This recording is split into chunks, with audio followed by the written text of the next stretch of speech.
All right, so we want to thank you all for joining us on live stream today. First and foremost, we give all honor and glory to the Most High, Ahaya Sha'ahaya. That's the name of our power. That's the name of the one true living God, Exodus 3:13-14. We thank Yeshua, and we give all honor to the Holy Spirit, who gives us knowledge, wisdom, understanding, and comfort. Today we're going to learn about the Memorial of Trumpets. Today is a high holy day. Okay? There's 7 high holy days throughout the entire year. This month 7 starts the solemn assemblies. Okay? Month 7 starts the solemn assemblies. So it's not celebratory, but it's solemn. You reflect back, you think back, and you be watchful. More importantly, you be watchful on what is about to transpire or what's about to happen. So we're going to get an understanding of the Memorial of Trumpets. We have this teaching. We've done it before, but not like this. Father is doing something with these teachings where now they're being even more expanded.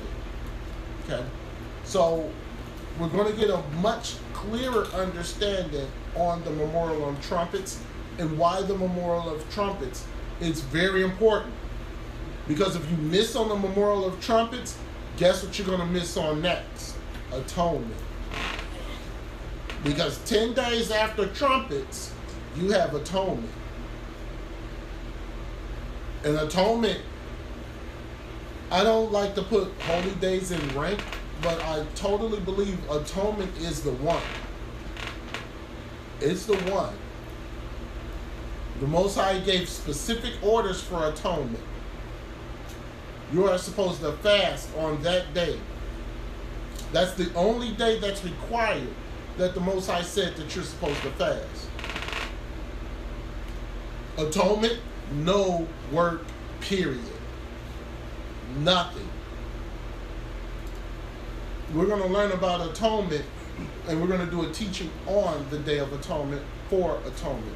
But today we're going to go through the Memorial of Trumpets, because we have to know and understand why the Memorial of Trumpets is so important to atonement. And then atonement, why is atonement so important to the tabernacles? It's very important to follow these 3.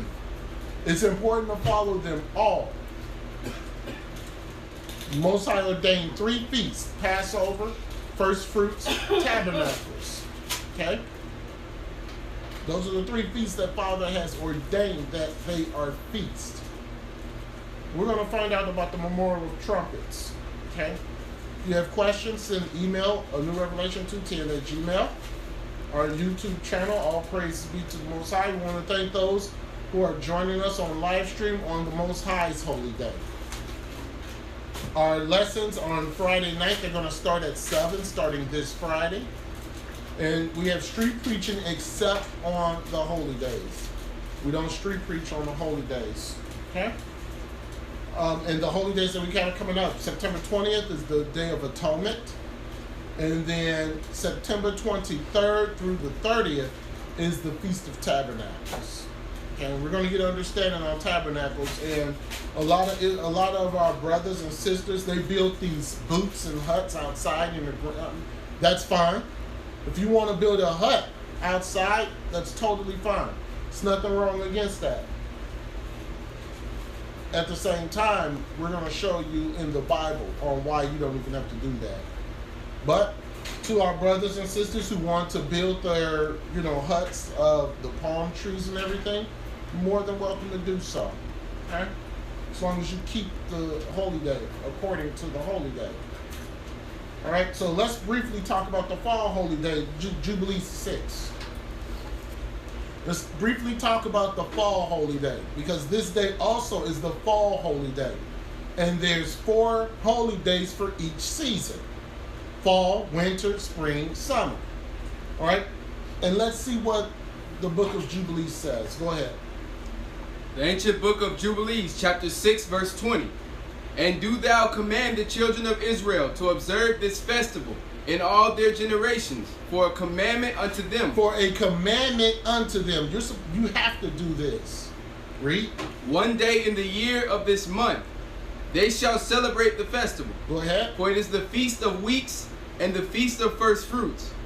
This feast is twofold and of a double nature. Okay, we have a teaching already. We're not going to explain that, but it's a twofold feast. We've done that before. We'll do that in May. Go ahead. According to what is written and engraven concerning it, celebrate it. For I have written in the book of the first law, in that which I have written for thee, that thou shouldest celebrate it in its season. In its season. You can't. A lot of groups are celebrating, like let's say Passover for an example. Passover is always on the second Shabbat of the first month of the year, which is this world calendar, March. But somehow, some way, brothers are celebrating at the end of March, the beginning of April. I don't understand that one. You're supposed to celebrate it in its season, and there's a reason why you have to. See, that's rebellion if you're going to celebrate Passover at the end of May. And it throws it off because 50 days after that, you have to do what? First fruits, Pentecost. So it kind of throws it off.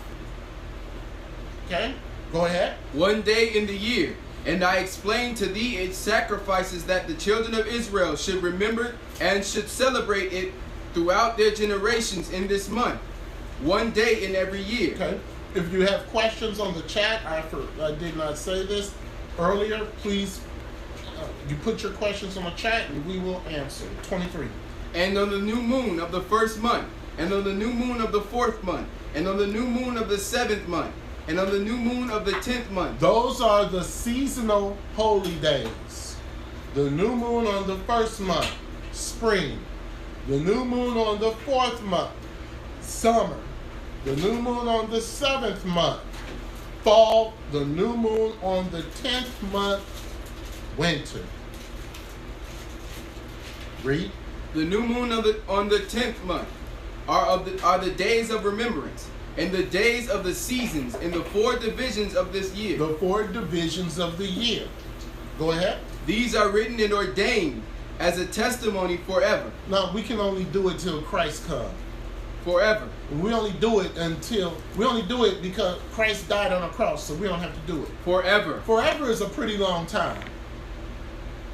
And I've never yet came across somebody to explain to me that forever stops somewhere. Go ahead. And Noah ordained them for himself as feasts for the generations forever. There you go. All right. So Book of Jubilees tells us about the 4 seasonal holy days that we're supposed to keep. Go to the Apocrypha and let's get Ecclesiasticus 43 or Sirach.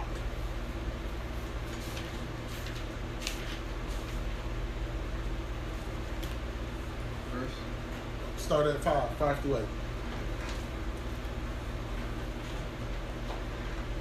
Let's read it. Ecclesiasticus chapter 43 verse 5.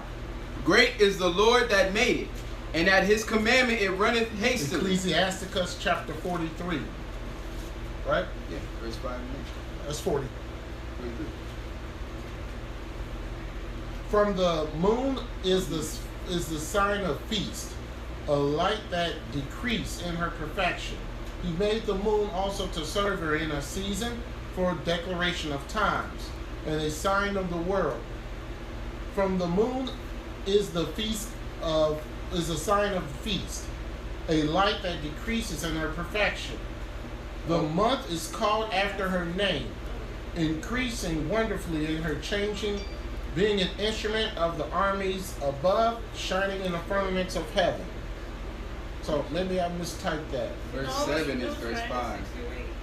It's Ecclesiasticus what? Verse 7, you have verse 5 is verse 5. Oh, okay. Okay. So 7 through 6 8. through 8. It was 6 through 8. 6 through 8? Yeah. Oh, okay. All right. So, let's get Leviticus 23.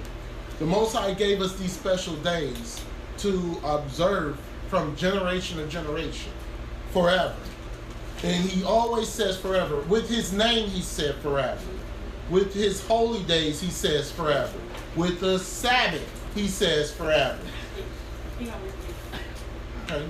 He said with the Sabbath, he said forever. So we're supposed to do these things forever. It's not a stop. Christ did not die on the cross and then all of a sudden the holy days are null and void. And how could that be when he kept the holy days? So that's crazy. The Most High has 7 Shabbats, high Shabbats. Okay? And the reason why Christians are so messed up is because they look at the resurrection as being on a Sunday. They look at Christ dying on Friday and being rose on Sunday morning. People are so messed up they can't even count. People are so messed up they can't even read. So the blowing of trumpets meant 3 different things. It meant war, it meant a king, and it also means the coming of the Messiah. So we're going to look into this and we're going to investigate this. Okay? Like we're supposed to do. Rightfully divide the word. Right? So these feast days give you a glimpse of what the Most High wants us to see. And guess what? He did it before. He did it before. The second coming of Christ is not the first time that this has happened. Let's see. Let's go to Leviticus chapter 23, verse 1 and 4, and let's get a background.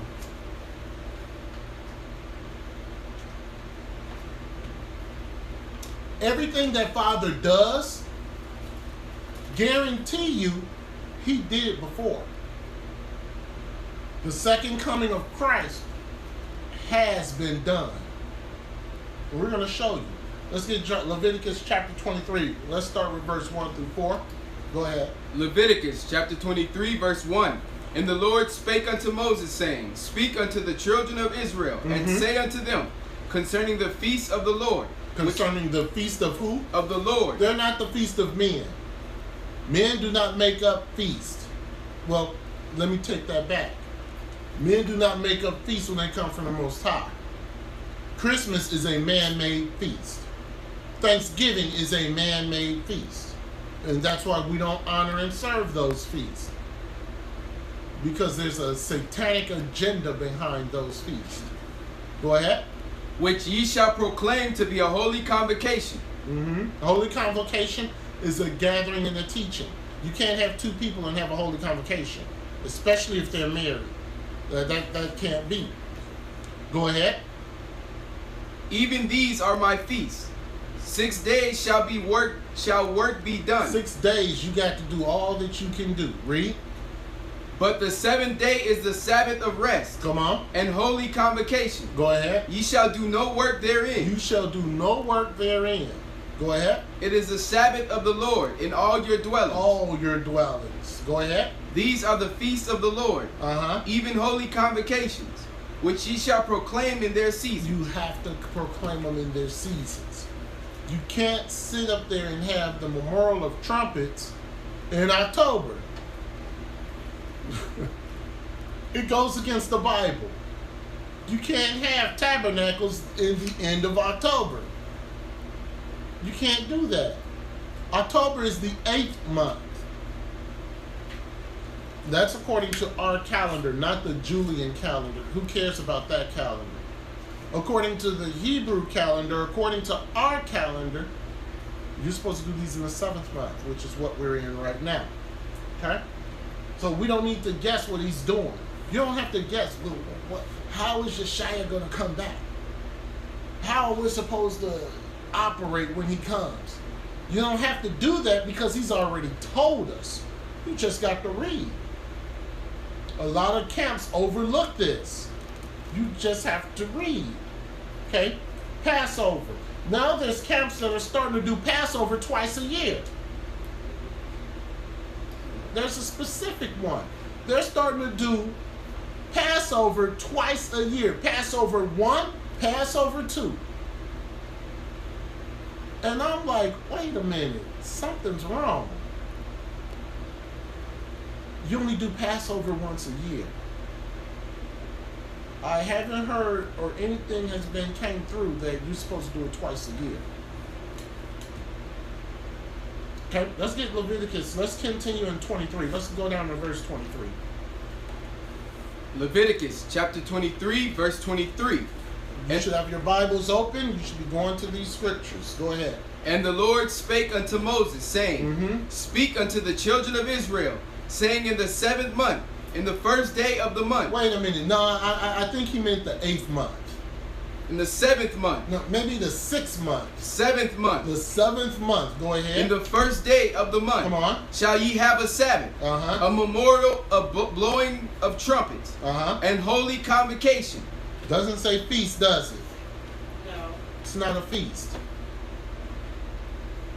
25. Ye shall do no servile work therein, but ye shall offer an offering made by fire unto the Lord. The reason why it says you shall do no servile work is because back then you had to do an offering. And that required work.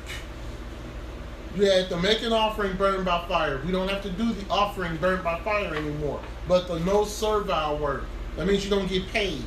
That means that you can do other things on this particular memorial of trumpets.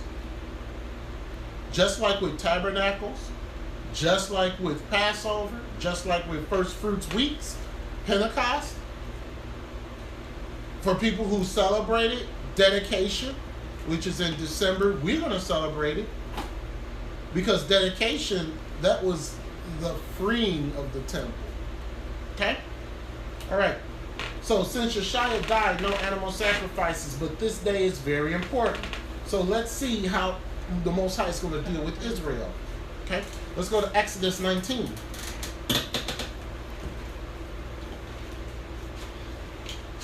You have to get prepared for Yeshua when he comes. You just can't sit there and all of a sudden, stuff start happening in the skies and then you're ready. You have to prepare yourself. How do you prepare yourself for when Yeshua is coming?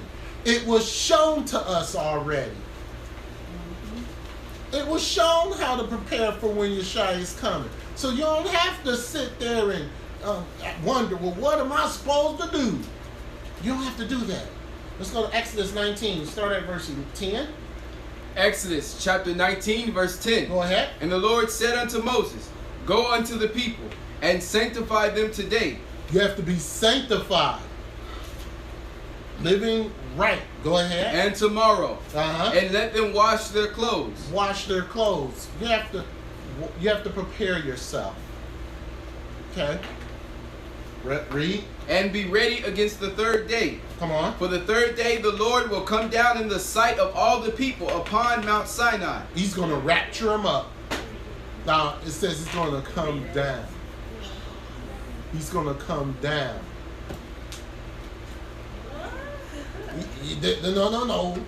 No, he's going to rapture them up. No, he's going to come down. He's going to come down. Okay? So, we must get clean for him to come. Stay in Exodus 19.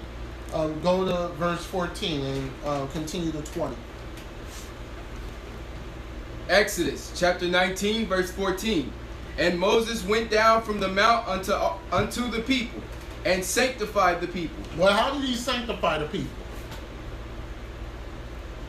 How did Moses sanctify the people? See, we read, but we want to read with understanding. Yeah. We don't just want to read just to read. We want to read with understanding. He got the people prepared. Prayer, deliverance, sanctifying the people. He got them prepared. Come on. And they washed their clothes. Washed their garments. They didn't have their garments looking tattered, looking all kinds of ways, holes in your garments. They didn't have that. Yeshua is coming. And you look like you just got out the Dust Bowl. That's not going to happen. You're not going to hear when Yeshua is coming. Verse 15. And he said unto the people, Be ready against the 3rd day. Come not at your wives. Don't even come at your wives. Meaning, no togetherness. No togetherness. Right? I want you to pay close attention to 16. Read verse 16. And it came to pass on the third day in the morning Go ahead. that there were thunders and lightnings and a thick cloud upon the mount. That's going to be very, very key for what we're going to be talking about later. We're going to see this several times. The coming of Yeshua. Go ahead. And the voice of the trumpet. Voice of a what? The trumpet. Come on. Exceeding loud. Come on. So that all the people that was in the camp trembled. He's going to do the same thing he did in the Exodus. He's going to do the same thing he did in the wilderness. So if you're not being prepared, which is what we are trying to do here now. We're trying to get people prepared, but nobody wants to listen. We're trying to get people prepared, but people want to be in rebellion. We're trying to get people prepared, but you're not understanding. Okay? Thunders and lightnings, right? That's very important. 17. And Moses brought forth the people out of the camp to meet with the Most High. And they stood at the nether part of the mount. 18. And Mount Sinai was altogether on a smoke, because the Lord descended upon it in fire. He came down in fire. He came down. Read. And the smoke thereof ascended as the smoke of a furnace. And the whole mount quaked greatly. And when the voice of the trumpet sounded long. The voice of who? The trumpet. You got to listen. You better get an understanding of this. This is how he's going to come back. Read. And when the voice of the trumpet sounded long and waxed louder and louder, Moses spake, and the Most High answered him by a voice. Go ahead. And the Lord came down upon Mount Sinai, on the top of the mount. And the Lord called Moses up to the top of the mount, and Moses went up. This is not going to change. He's not going to change. The trumpet was to announce his coming. You're not waiting for anything else. And I'm going to show you what thus saith the Lord says. I'm going to show you what thus saith the Lord says. You're not waiting for anything else. You don't wait for, you listen for that trumpet. You're not supposed to do anything. And I'm going to show you.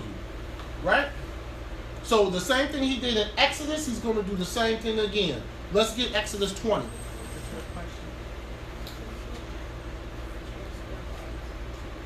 Exodus 20, 18 to 20.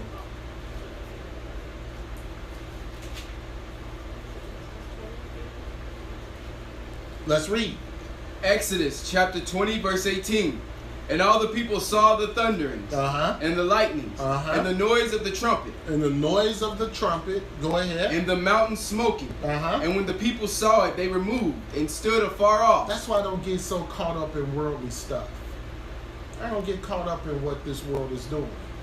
Because I read my Bible, and I know what my Bible says. So I don't get caught up with what's going on in North Korea. Could care less. Could care less. It's diversion, people. That's what it is. It's diversion. It's to get you to stop looking at who you really should be looking at. And there's 3 entities that you should be looking at. And I'm going to discuss those later. According to thus saith the Lord. Not my own opinion. Verse 19. And they said unto Moses, Speak thou with us. Speak thou with us. And we will hear. And we will hear. But let not the Most High speak with us. Oh, don't let the Most High speak with us. No, no, no. But we'll listen to you, Moses. Why? Lest we die. Because we will die. Never before has this occurred. You go through Genesis, never before lightnings and thunders. Yeah, he did something to Sodom and Gomorrah, but never like this. He's going, and since this, it's happened, and I'm gonna show you how it happened. Okay, everything the Most High did, the trumpet was involved. Everything.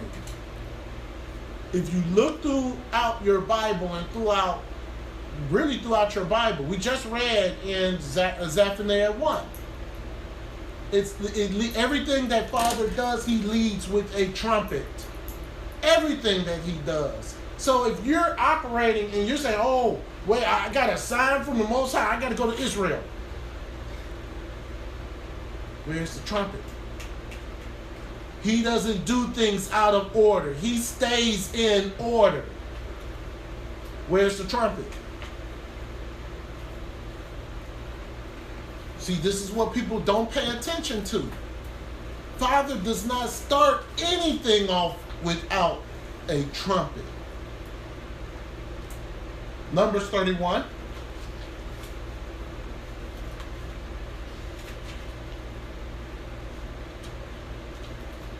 War, right? Starts off war with a trumpet. Numbers 31 and 1. For those of you who are live streaming, when you live stream with us, you should have 3 things. Number 1, your Bible and Apocrypha. Number 2, a pen or maybe 2. Number 3, lots of paper. Don't take my word for anything. But those are the 3 things that you should have, because this is class time. This is time to get you prepared and get you ready for the second coming. I didn't even say the wilderness. Because if you're prepared for the second coming, you're prepared for the wilderness. See how that works? Get prepared for the second coming of Christ. Because if you're prepared for the second coming of Christ, the wilderness is there for you. Because you're doing everything in accordance to get to the wilderness, because the second coming of Christ comes after that. Okay? Let's read Numbers 31. Let's start at verse 1. We're going to continue to 7. Let's read it. Numbers chapter 31, verse 1. Go ahead. And the Lord spake unto Moses, saying, Avenge the children of Israel of the Midianites. Go ahead. Afterward shalt thou be gathered unto thy people. And Moses spake unto the people, saying, Arm some of yourselves unto the war, and let them go against the Midianites, and avenge the Lord of Midian. Now, this is a precursor. The Bible says, avenge the people of Israel, and thou shalt be gathered unto my people. Okay? Precursor. Right? Something's going to happen. People are going to be gathered. Verse 4. Of every tribe 1,000, throughout all the tribes of Israel, shall ye send to the war. So there were delivered out of the thousands of Israel 1,000 of every tribe, 12,000 armed for war. And Moses sent them to the war, 1,000 of every tribe, them and Phinehas, the son of Eleazar, the priest, take your time, to the war with the holy instruments and the trumpets to blow in his hand. And with the trumpets to blow in his hand. See, the Most High does not start anything without the trumpets. You don't listen to anything unless there's a trumpet being blown. Period. 7. And they warred against the Midianites, as the Lord commanded Moses, and they slew all the males. Okay. Now where did they go? They went to war. And when they went to war, 2 things went with them. The first represents the trumpet represents Yeshua. And I'm going to show you this. The trumpet always represents Yeshua. And guess what represents the Most High? The Ark of the Covenant. Always, before they went to battle, they had the trumpet. That was Yeshua leading them, and followed up by the Ark of the Covenant. That's why certain groups got freaked out. Because they see the priest with the trumpets, and then they see this Ark of the Covenant behind them. They know that they are in trouble. Right? The first war without Moses was against Jericho. Okay? The Most High don't change. Did you have your hand up? Okay. The Most High don't change. Let's go to Joshua 6.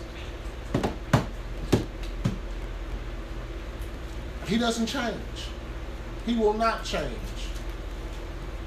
He won't say, well, you know what, I'm feeling sorrowful for the people, so I'm gonna make things happen quickly. No, he's not gonna change his method, not one bit.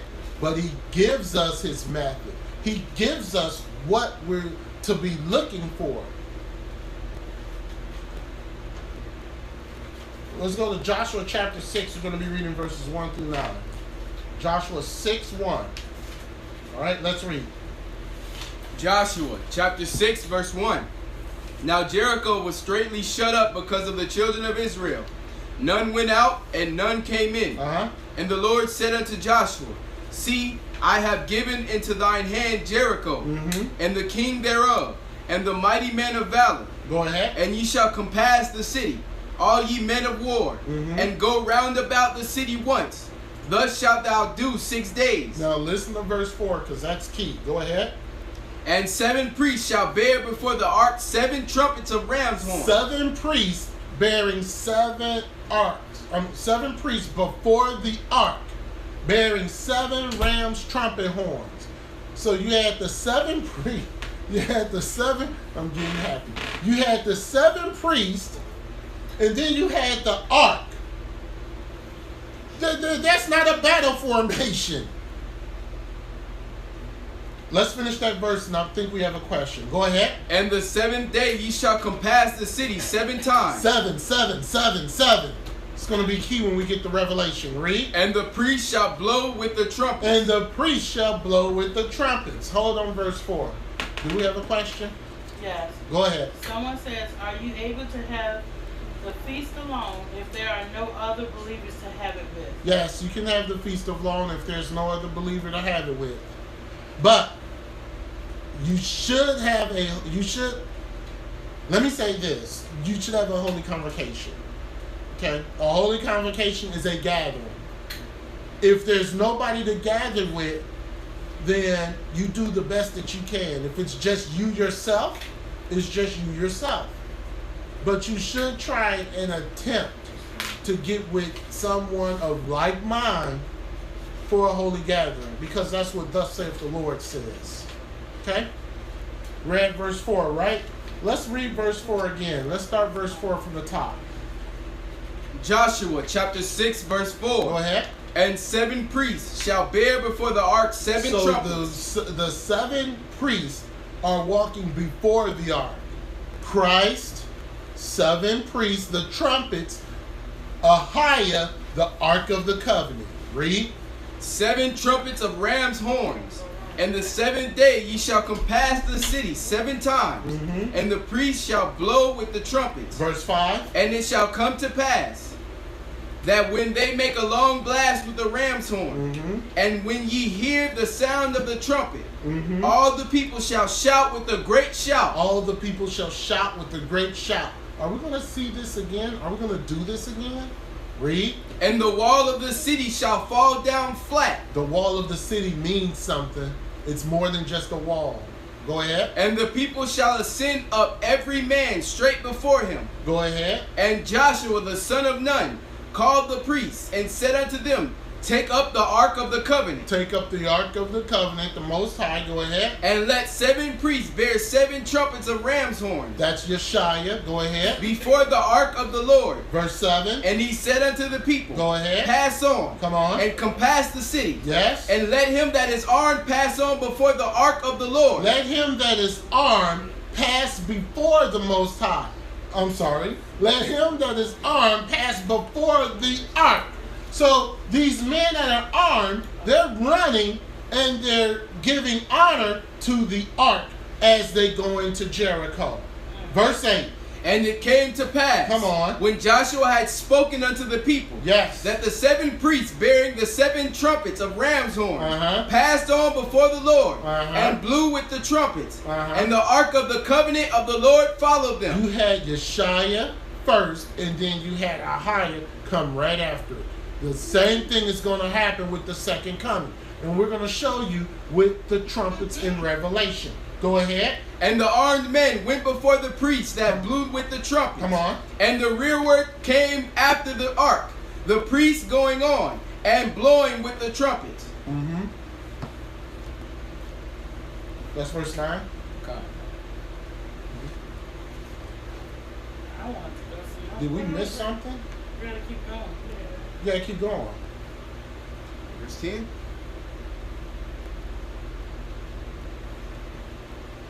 What is verse 9? Where? Hold on. The army It's that went something. before the priest of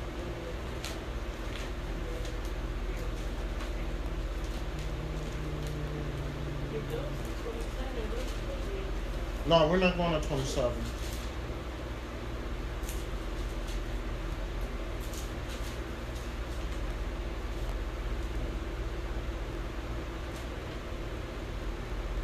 Okay. Yeah, that's it. 9. All right. So, 7 priests, 7 ram's horns. So you have to understand and know what Father is doing. You got this big army, and you got these priests, and they're blowing trumpets. They're surrounding the city. They're shouting, "The walls fall." Most High don't do nothing different. This happened, but we're gonna see it again. And the Bible gives us that definition on this, right? Let's continue on. Let's stay in Joshua 6. Go to verse 12. Joshua chapter 6 verse And 12. read it through 21. Somebody was being a little ahead of themselves. Read it to verse 21. Joshua 6 verse 12. Go ahead. And Joshua rose early in the morning, and the priests took up the ark of the Lord. Uh-huh. And 7 priests bearing 7 trumpets of ram's horns Mhm. before the ark of the Lord went on continually, and blew with the trumpets. And the armed men went before them. Uh-huh. But the rearward came after the ark of the Lord, Uh-huh. the priests going on and blowing with the trumpets. Blowing the trumpets. The trumpets are the blowing of trumpets is so significant. It's very significant. I don't know people, I don't understand. You got to start somewhere. You got to start with that trumpet. Verse 14. And the second day they compassed the city once, and returned into the camp. So they did 6 days. So they did that 6 days in a row where they went around once. Verse 15. And it came to pass on the 7th day Go ahead. that they rose early about the dawning of the day, and compassed the city after the same manner 7 times. So on the 7th day, they went around 7 times. 7, of course, everybody knows means completion. Go ahead. Only on that day they compassed the city 7 times. Only on that day. Verse 16. And it came to pass Come on. at the 7th time, when the priests blew with the trumpets, Joshua said unto the people, Shout, for the Lord hath given you the city. Shout, for the Lord has given you the city. Go ahead. And the city shall be accursed, Uh-huh. even it, and all that are therein, to the Lord. Only Rahab the harlot shall live, she and all that are with her in the house, because she hid the messengers that we sent. Joshua's giving the command. Go ahead. And ye, in any wise, keep yourselves from the accursed thing. So Joshua told them, don't grab anything accursed. See, that's the problem with certain people. They don't follow directions. And as you continue to read in Joshua, there was a man who did not follow Joshua's direction, and his whole family got killed. Go ahead. Lest ye make yourselves accursed, when ye take of the accursed thing, and make the camp of Israel accursed, and trouble it. Go ahead. Verse 19. But all the silver and gold, and the vessels of the brass and iron, are consecrated unto the Lord. They shall come into the treasury of the Lord. So all those, the gold, the silver, brass, all that went to the Most High. It went to the ark. It went to the holy vessels. All that was a part of the Most High. They shouldn't have kept any of it. Kind of sound familiar, doesn't it, with Abraham? He doesn't change. Go ahead. Verse 20. So the people shouted when the priest blew with the trumpets. Mm-hmm. And it came to pass, when the people heard the sound of the trumpet, and the people shouted with a great shout. Now, what if the people said, you know what? We don't feel like shouting today. You know what? I'm not going to shout. I'm just going to, What if they did that? Because they didn't want to follow directions. They didn't want, well, who does Joshua think he is? He acting like Moses. They were on one accord. And when you're on one accord, nothing can stop you. As with that one accord being the Most High. Go ahead. And the people shouted with a great shout that the wall fell down flat, so that the people went up into the city. We're going to see what the wall represented. Go ahead. Every man straight before him. And they took the city. And they utterly destroyed all that was in the city. They destroyed everything, right? This is going to sound very familiar later on. Go ahead. Both man and woman, young and old, and ox and sheep and ass, with the edge of the sword. With the edge of the sword. On the seventh day, they shouted. They blew trumpets. This is the same thing that's going to happen when he returns. The exact same thing. You can't interpret the Most High. A lot of people try to interpret the Bible, try to interpret the Most High. You don't interpret the Most High. You read his word and you follow it. You don't interpret it for yourself. Well, this is what it really means. No, it don't. You read it and you let what you read. That's what the interpretation is. Okay? Jericho is a prime example of what's going to happen when Yeshua come back. It's the same thing. The walls falling down, that represented how the world is going to fall. And how after the world falls, then it's time. It's murder time. It's time to destroy. Let's get Revelation 6. We're going to be in Revelation for a lot of this teaching today.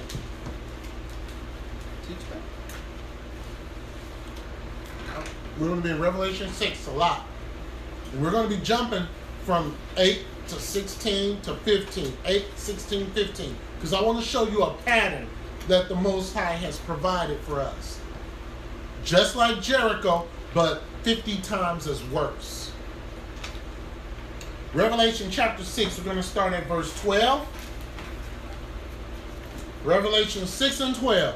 All right? Have your Bibles open. Let's read.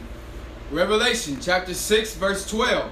And I beheld when he had opened the sixth seal, and lo, there was a great earthquake, and the sun became black as sackcloth of hair, and the moon became as blood. Yes, all 7 seals have been broken, but all 7 events have not happened. Yeah, all 7 seals have been broken, but these events have not happened.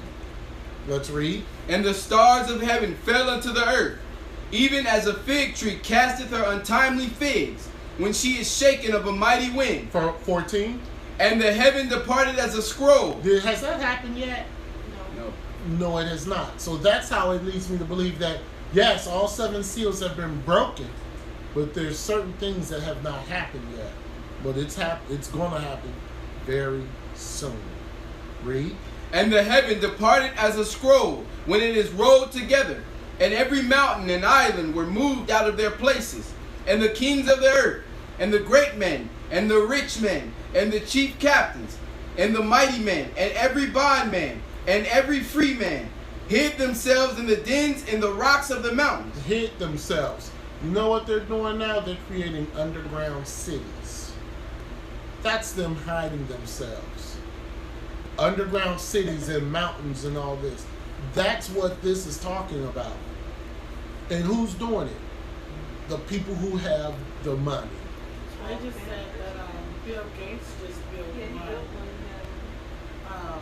And he fired all his employees. After he built it? Well, it was being built.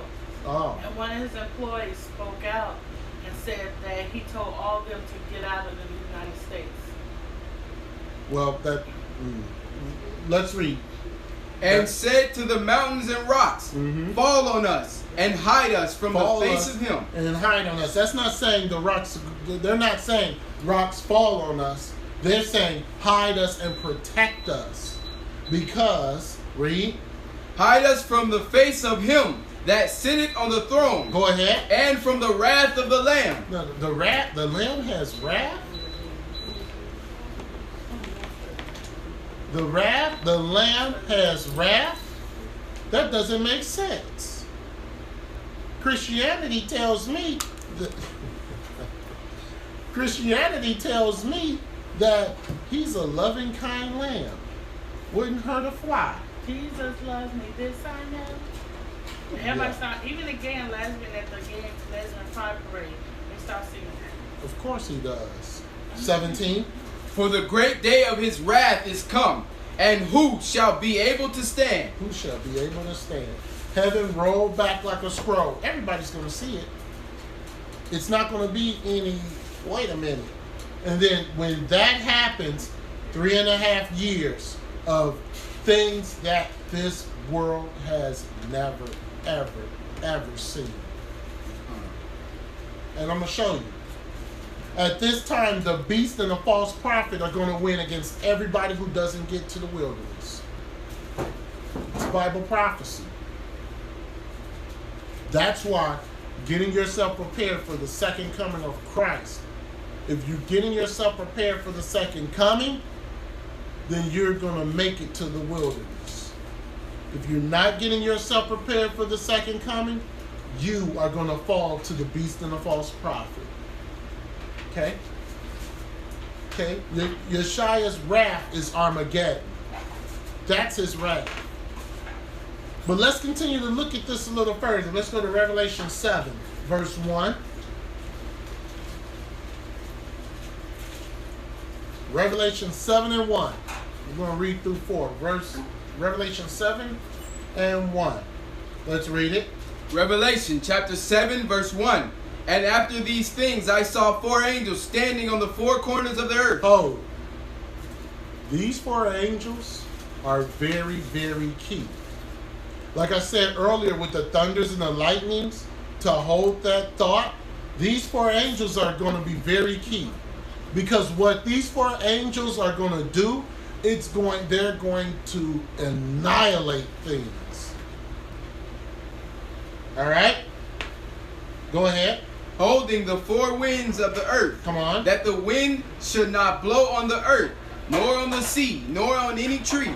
And I saw another angel ascending from the east. Go ahead. Having the seal of the living power. The seal of the living power. Go ahead. And he cried with a loud voice to the 4 angels, to whom it was given to hurt the earth and the sea. Earth and the sea. Go ahead. Saying, hurt not the earth. Don't hurt the earth. Go ahead. Neither the sea. Don't hurt the sea. Nor the trees. Don't hurt the trees. Till we have sealed the servants of our power in their foreheads. Until we have sealed the servants of our power in their foreheads. That's very key. Because if you don't have this seal, you're going to... Verse 4. And I heard the number of them which were sealed. Go ahead. And there were sealed 144,000 of the tribes of the children of Israel. Only 144,000. And we've taught on 144,000 before in the past, so we're not going to even go into that. The 144,000 children of Israel, the Most High has to protect his people. But he's only protecting those who are serving him. Right? No. Let's go to verse 9. Revelation. See, that's what Israelites teach, that Father's only going to protect the Israelites. He's going to seal the 144, but there's another group of people that he's going to get. Let's go to Revelation 7. Let's start at verse 9, and we're going to read through 14. Go ahead. Revelation chapter 7, verse 9. After this I beheld, and lo, a great multitude, which no man could number. Which no man could number. That leads me to believe that those are not Israelites. Because the Israelites are already sealed. The 144 is already sealed. These are Gentiles. Read. Of all nations. Go ahead. And kindreds, and people, and tongues, stood before the throne, and before the Lamb, clothed with white robes, and palms in their hands, and cried with a loud voice, saying, Salvation to our power, which sitteth upon the throne, and unto the Lamb. And all the angels stood round about the throne, and about the Salakia, and about the elders and the four beasts, and fell before the throne on their faces, and worshipped the Most High. They worshiped who? The Most High. They didn't worship Yeshua, did they? The Most High. They didn't worship angels, did they? The Most High. Christianity have you believe that you're supposed to worship Christ, you're supposed to worship angels, you're supposed to worship the Holy Spirit. You're only supposed to worship the Most High. That's it. You don't worship Christ. You don't worship angels. That's why Christianity is so messed up. Read. Saying, Amen, blessing and glory, and wisdom and thanksgiving, and honor and power and might be unto our power forever and ever. Amen. Verse 13. And one of the elders answered, saying unto me, What are these which are arrayed in white robes? And whence came they? Okay, so all people sit before the throne. But who are these people? Verse 14. And I said unto him, Sir, thou knowest. And he said to me, These are they which came out of great tribulation. These are them that came out of the great tribulation. These are them that came out of the great tribulation. But see, what we're doing here is trying to get you so you don't have to go through the great tribulation. Because there's only one way that you can get out of the great tribulation. One way. And let me say something. Those who don't make it to the wilderness they're not going to sit up there and they're not going to make it. Because they're going to accept the mark of the beast. They're going to accept it. Why? Because they're weak. Or because they were so rebellious before the wilderness happened that they're not going to have a choice. Only the people who are converted after the wilderness, this is for them. They're going to be the ones who are going to be beheaded. It's after the tribulation. It's not people who are Israelites now, and then the tribulation coming, you missed the wilderness. No, it's not you. It's talking about those who were converted after. Read, finish that verse. These are they which came out of great tribulation, and washed their robes, and made them white in the blood of the Lamb. Okay, let's go to Revelation 8. I caught that. I just realized what you said. It's not for people who knew the truth and missed the wilderness. It's for people who was newly converted. Yes. Yes, it was. Okay? We're going to be in Revelation 8, and we're going to be flipping from Revelation 8 to 16. So you're going to have to stay with me. Okay? You're going to have to stay with me because I'm going to show you Yeshaya, and then I'm going to show you Ahiah. Yes? That's a lot of people. Sure is. The Great Tribulation. It just said that it was a multitude. What was it? That nobody could number. That nobody could number. Sure is. That's a lot of people. Yeah, it is. But those are Gentiles. Those are not us. Yeah, that's what I'm saying. Okay? We're going to be flipping from 8 to 16, and we're going to be doing some other stuff. But let's get Revelation 8, 1 through 6. Okay? Revelation 8, verse 1.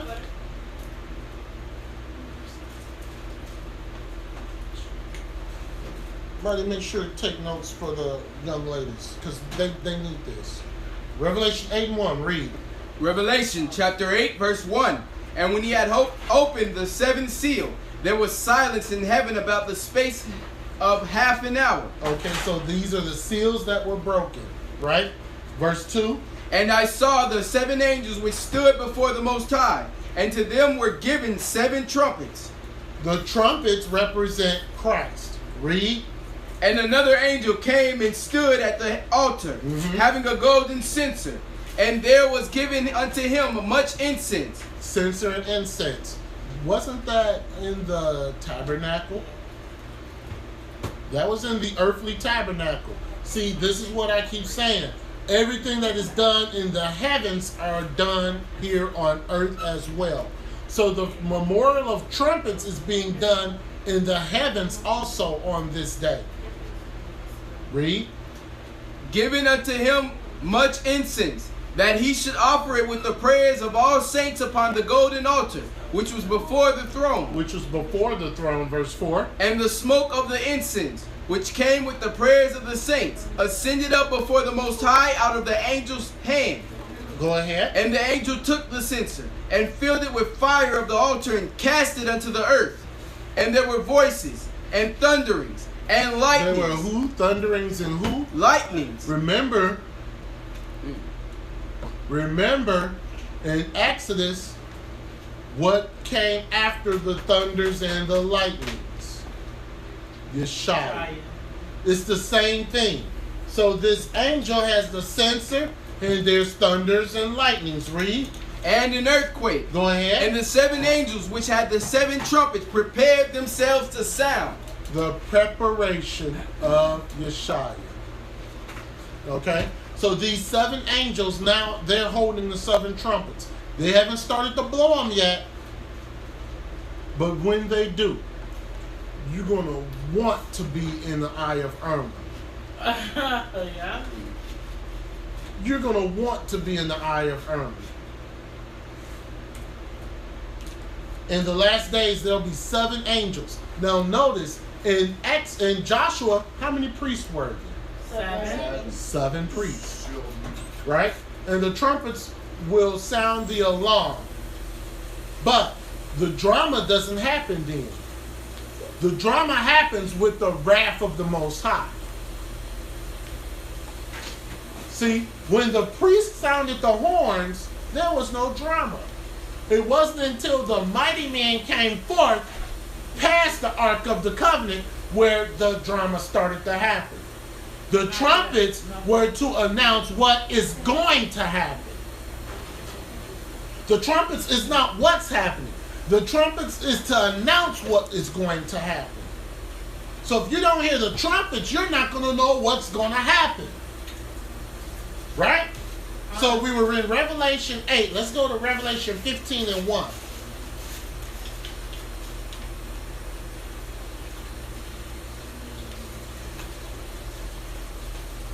Revelation 15 and 1, and then we're going to skip down to verse 6 through 8.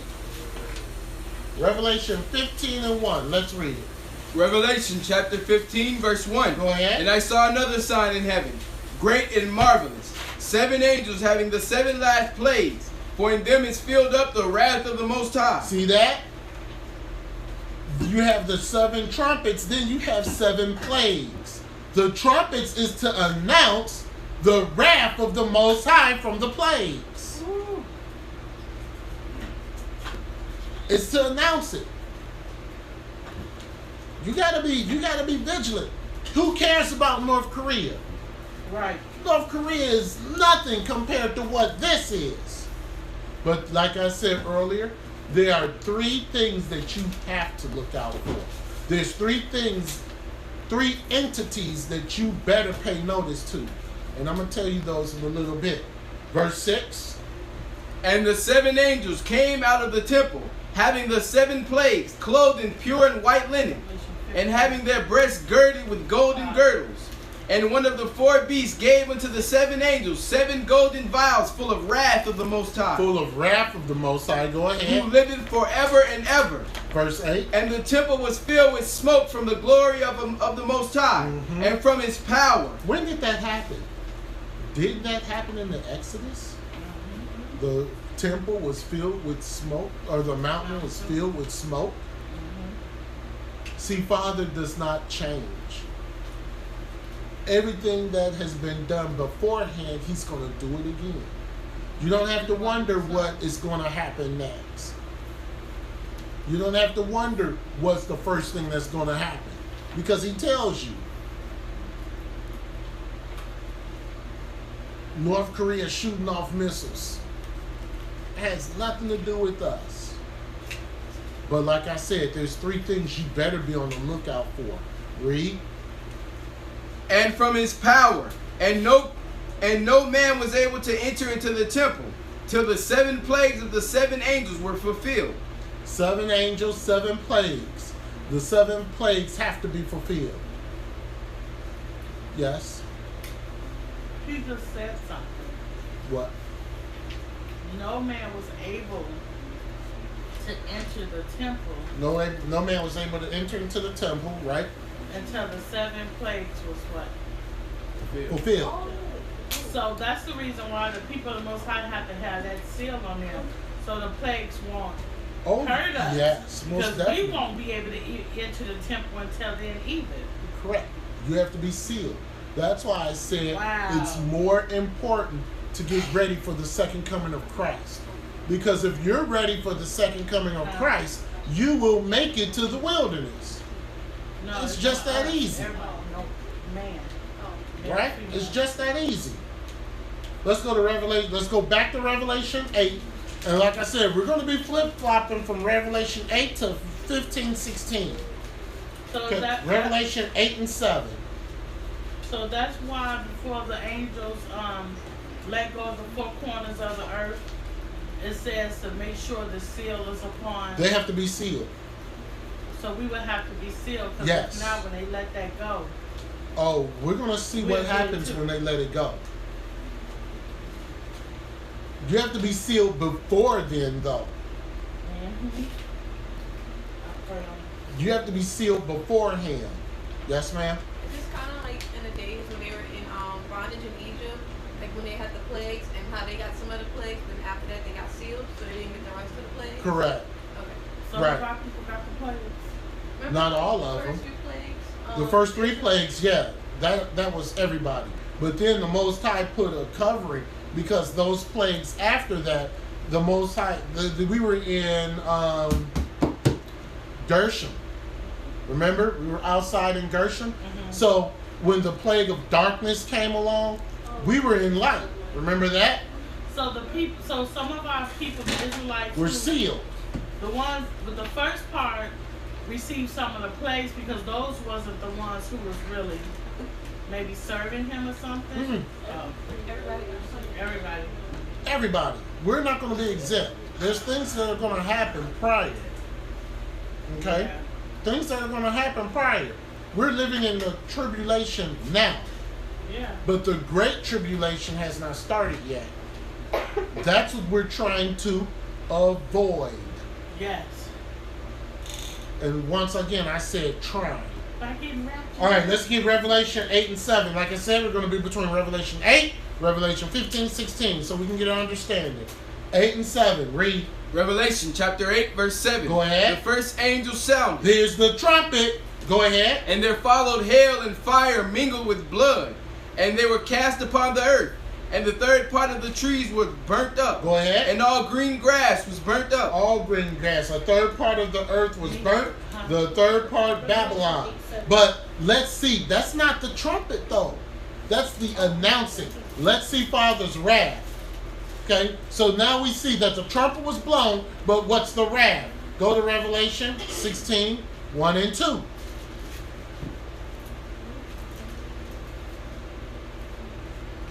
Revelation 16 and 1. All right, let's read. Revelation chapter 16, verse 1. Go ahead. And I heard a great voice out of the temple saying to the 7 angels, Go your ways, and pour out the vials of the wrath of the Most High upon the earth. So the trumpets have to be blown, then the wrath comes. Verse 2. And the first went, and poured out his vial upon the earth. Go ahead. And there fell a noisome and grievous sword upon the men which had the mark of the beast, and upon them which worship his image. See that? So see, you had the trumpet blow. It's kind of like a twofold. You get the trumpet to blow, that's to announce it, and then the wrath to come afterwards. The Most High don't change. He's not going to blow 7 trumpets and then bring 7 vials. See, that's what's being taught, but that's not accurate. The trumpet is going to bring the vial, utter destruction. The next trumpet is going to bring the vial. And we haven't even got to these 3 yet. Okay? So the earth, it was in trouble, and this was shown in the past. It was shown. Let's go back to Revelation 8, and we're going to read verses 8 to 12.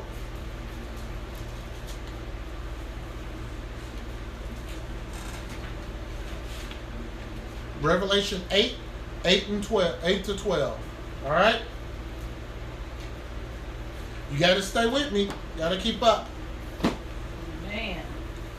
Okay? Let's read. Revelation chapter 8, verse 8. And the second angel sounded, and as it were a great mountain burning with fire was cast into the sea, and the third part of the sea became blood. That's the warning. The trumpet blows. That's the warning. That's not the wrath. It's just a trumpet. Wow. That's not the wrath. You would think that's the wrath, but it's not. It's a warning. The wrath comes later. Verse 9. And the third part of the creatures which were in the sea and had life died, and the third part of the ships were destroyed. Verse 10. And the third angel sounded, and there fell a great star from heaven. The third angel sounded. So that's the trumpet being blown. Read. Burning as it were a lamp, and it fell upon the third part of the rivers and upon the fountains of waters. Irma who? This is going to be 5-10 times worse than Irma. Guaranteed. Verse 11. And the name of the star is called Wormwood. Go ahead. And the third part of the waters became wormwood. The third part. I'm going to explain that in a minute. So the Go star ahead. that fell from the sky was named Wormwood? Yes, but I'm going to explain the third part. Go ahead. And many men died of the waters. Go ahead. Because they were made bitter. Verse 12. And the fourth angel sounded. The fourth angel now. These are trumpets. We haven't got to the wrath yet. After the trumpets proceed wrath. Read. And the third part of the sun was smitten, and the third part of the moon, and the third part of the stars, so as the third part of them was darkened, and the day shone not for a third part of it, and the night likewise. The third part is the people who are under the beast and the false prophet. Yes. So you know how like when you guys say, like when the scriptures say how if you're not living right for the Most High, how you won't hear the sound of the trumpet, like when Yeshua is coming back, and like when you need to get ready to prepare to leave. You won't hear the sound of the trumpet, but I'm going to tell you this. You're going to see everything else. Right. So when all these trumpets sound off, and if you're in the Great Tribulation, you're not going to hear it, but Oh no, this is the Great Tribulation. So you're not going to. So the people. You're gonna witness everything. But are you going to hear the trumpet? Like, okay, say will the sinners hear the trumpets? Will the sinners hear the and trumpets? when we hear the trumpets, like in the wilderness. Everything is going to be heard. So they are going to. Everything is going to be heard. There's not going to be any secret trumpets going off. People are going to hear this, and they're going to know that it's bad. Well, they already have the fake trumpets. Like, y'all remember last summer, people say, I hear a noise, where's it coming Revelation from? 16, It sounded like a horn or something. Yeah. So, they just doing their whatever to so when we hear the real trumpet, we be like, oh, that's just them doing that again. Like, we won't take it serious. Right. Let's go to, like I said, we're going to be Revelation 8:16. 8:16. Let's go to Revelation 16, verse 8 and 9. So we've heard the trumpets being sounded. Here's the wrath. Read. Revelation chapter 16, verse 8. And the fourth angel poured out his vial upon the sun, and power was given unto him to scorch men with fire. And men were scorched with great heat, and blasphemed the name of the Most High, which hath power over these plagues. And they repented not to give him glory. They repented not to give him glory. So the fourth angel blew the trumpet, and then the wrath came. That's the Most High raining down scorching heat on this planet, on this earth. You haven't seen a hot day like this. You think 120 degrees is hot. It's going to get a lot hotter. Is that why they make up this thing with the ozone and all that? Correct. A whole, yeah. So Correct. we don't know it's the Most High who's doing it. It's going to be so hot, people are going to be cursing the Most High. Air conditioners are not going to work. They're going to fail. Fans are going to be blowing out heat. It's going to fail.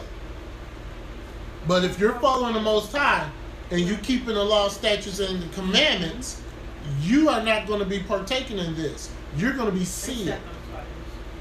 If you're not sealed, you're going to face this. so if you Period. steal, it'll be like the 3 Hebrew boys. You could be in that fiery furnace and not feel nothing. Correct. All right, let's go back to Revelation 8. And we're going to read one verse, Revelation 8:13. Because that's going to set up the rest of this. Revelation 8:13. Okay, let's read it. Revelation chapter 8, verse 13. And I beheld and heard an angel flying through the midst of heaven, saying with a loud voice, Woe, woe, woe, to the inhabitants of the earth by reason of the other voices of the trumpet of the 3 angels, which are yet to sound. There's 3 trumpets that have not sounded. And this is going to be by far the worst that this earth has ever So the ever seen. The inhabitants of the earth is us. Everybody. Yeah, everybody. It's not like we're going to be in the wilderness, but we're going to see this stuff. Yeah. We're going to see all this destruction. And you know what? It's crazy because people are going to be in the wilderness sinning. We're going to see all this. Remember, just because you make it to the wilderness, you're not guaranteed anything. Because 2/3 of the ones who are in the wilderness are going to die. I think we need to revisit that teaching on the wilderness too. I think we need to revisit that one. Right? So let's go to, no, let's not go there yet. So, when the trumpets sound, there's going to be great trouble on earth. So, you got 3 woes coming. Woe 1, woe 2, woe 3. 3 woes coming. Now, the EU is the physical head, and the Roman Catholic Church is the religious head. Remember what I said, the EU representing a European Union, and then you have the Roman Catholic Church. Those are going to play key, and you got to keep your eye on the EU. Okay? Hold that thought. Let's go with woe number 1. And let's go with the trumpet from woe number 1. Let's go to Revelation chapter 9, verse 1.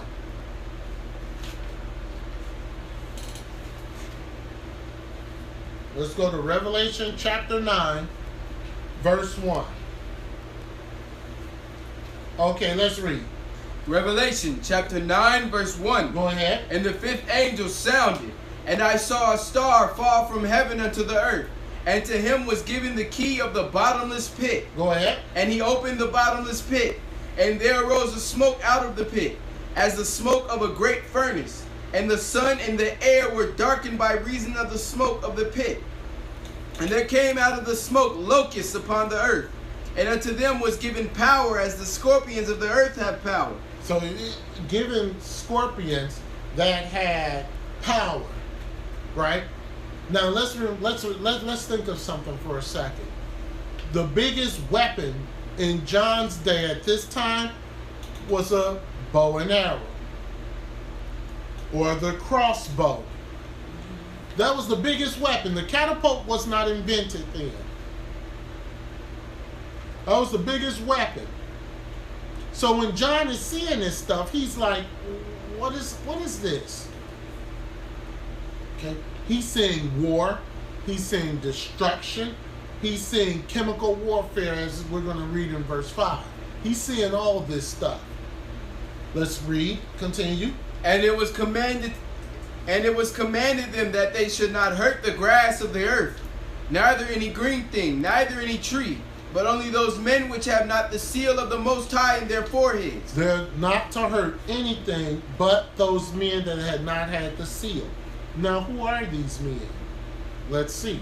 Verse 5. And to them it was given that they should not kill them. They should not kill them. They're not going to kill them. Read. But that they should be tormented 5 months. They're going to be tormented 5 months. Who are these men? Read. And their torment was as the torment of a scorpion. Go ahead. When he striketh a man. Who are these men? You have to ask yourself these questions when you read the Bible, because if you don't, you're not going to know what you're reading about. So who are these men that are going to be tormented for 5 months? I'm going to show you. Verse 6. And in those days shall men seek death, and shall not find it. So you get dumped with chemical warfare, you're going to want to die. but you're not going to. Read. And shall desire to die, and death shall flee from them. And the shapes of the locusts were like unto horses prepared unto battle. Go ahead. And on their heads were as it were crowns like gold, and their faces were as the faces of men. Now, who are these men? These men are the Russians. And why is it the Russians? Because the first battle blow is going to come from the EU. Chemical warfare. Not to kill them, but to convert them. Because they're going to be everything against the EU and the Roman Catholic Church. And I'm going to show you that. They're going to be everything against it. Russia, EU. Remember I said there were three that you better be paying attention to. You better be paying attention to Russia and what they're doing. You better be paying attention to the EU. There's a third entity that you better be paying attention to, and that's Jerusalem. Russia, the EU, and Jerusalem. And we're gonna let thus saith the Lord explain it. Where are we at? Verse 8. Read verse 8. And they had hair as the hair of women, and their teeth were as the teeth of lions. So John is seeing all these weapons that we see today. John is seeing all these weapons we see today. So it's not actual men who had hair like women. He's seeing all this destruction going on. And he can't relate it to a crossbow.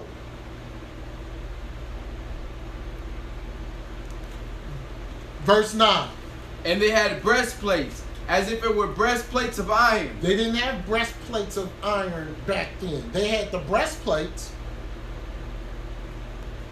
but not like you see our breastplates today. Read. And the sound of their wings was the sound of chariots of many horses running to battle. Tanks. Tanks. Armored vehicles. There's sounds of wings. Planes. There was no plane in John's day. Verse 10. And they had tails like unto scorpions, and there were stings in their tails, and their power was to hurt men 5 months. What's that? A needle. Chemical warfare, germ warfare, whatever type of chemtrails. That stuff, yes. But see, they weren't trying to kill them. The EU is trying to convert them. Convert them. Because if they convert them, then the beast would have everybody. But see, the Most High is putting a spirit on Russia to come against the EU. Yep. And I'm going to show you that also. Yep. Let's go to verse 11. And they had a king over them. Go ahead. Which is the angel of the bottomless pit. See, you got to understand this. Who is the king that's over the bottomless pit? We all know it's Satan. But who is Satan controlling? See, Satan is controlling the EU and the Roman Catholic Church. That's where the beast and the false prophet are. You see how easy it is when you start to read the Bible and start to get an understanding. Satan is over the beast. Satan is over the EU. The Most High is over Russia. And I'm going to show you that in Joel. The Most High is over Russia. He calls it his army. Oh, we're going to get into it today. Verse 11. Whose name in the Hebrew tongue is Abaddon. Uh-huh. But in the Greek tongue hath his name Apollyon. Verse 12. One woe is past. One woe is past. One woe is past. And that one woe is chemical warfare. Yep. And that chemical warfare is against Russia. What do you mean? We just read. You said it's against Russia. It is. It's the EU putting chemical warfare against Russia. Okay? Remember, The Most High's army is going to be Russian. We're going to have scripture to back that up. The EU is backed up by the beast and the false prophet, which we have taught several times before. All right? Verse 13. No, verse 12. One woe is past, and behold, here come two more woes hereafter. So it's going to be even more destruction. 13. And let's get an understanding too. This whole thing about World War III, right? It's another one. World War III, it's not World War III. It's the coming of Christ. It's a precursor to the coming of Christ. Yeah, the Bible said they would turn against each other. They would fight each other. But I'm going to use thus saith the Lord to prove it, not my own interpretation. Let's read verse 13. And the sixth angel sounded, and I heard a voice from the four horns of the golden altar which is before the Most High. Remember those four angels that are holding back all the destruction because we had to be sealed? Read. Saying to the sixth angel which had the trumpet, loose the four angels which are bound in the great river Euphrates. Loose. It's time for them to be let loose. Go ahead. And the four angels were loosed, which were prepared for an hour, and a day, and a month, and a year, for to slay the third part of men. Third part of men. Do you know how many men that is? 2.3 billion. These four angels, 2.3 billion people dead. The earth has about 7 million. So simple math, a third of that, 2.3.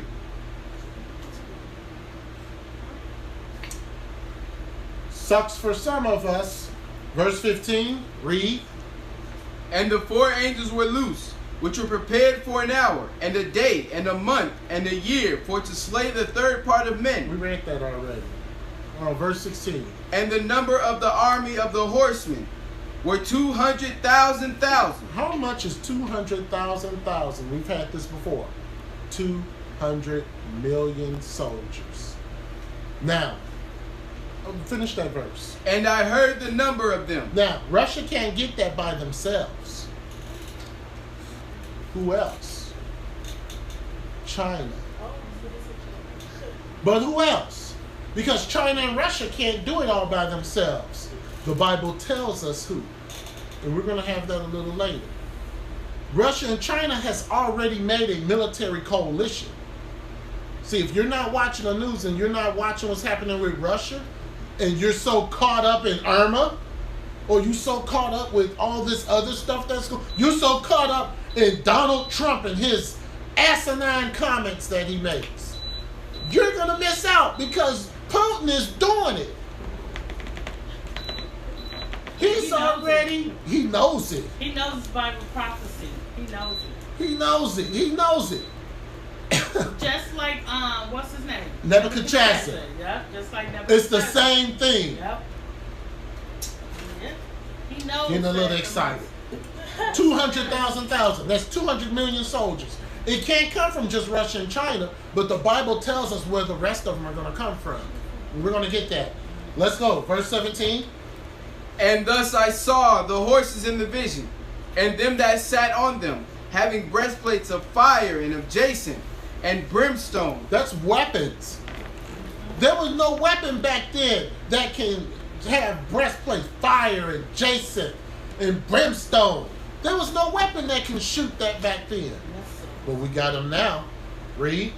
And the heads of the horses were as the heads of lions. And out of their mouths issued fire and smoke and brimstone. Go ahead. By these three was the third part of men killed. Go ahead. By the fire, and by the smoke, and by the brimstone, which are issued out of their mouth. We're reading about World War III right now. We're reading this now. This is a prophetic on what's going to happen. Any day now. So, yes. And everybody caught up with the hurricane, so. But this is going on in the back. These nations are the resurrection of Babylon. This is why the Most High servants need to be sealed, so that they're not a part of this. But if you're not sealed, you're a part of this. When I think of this, I think of chemical warfare to unite the Roman Catholic Church.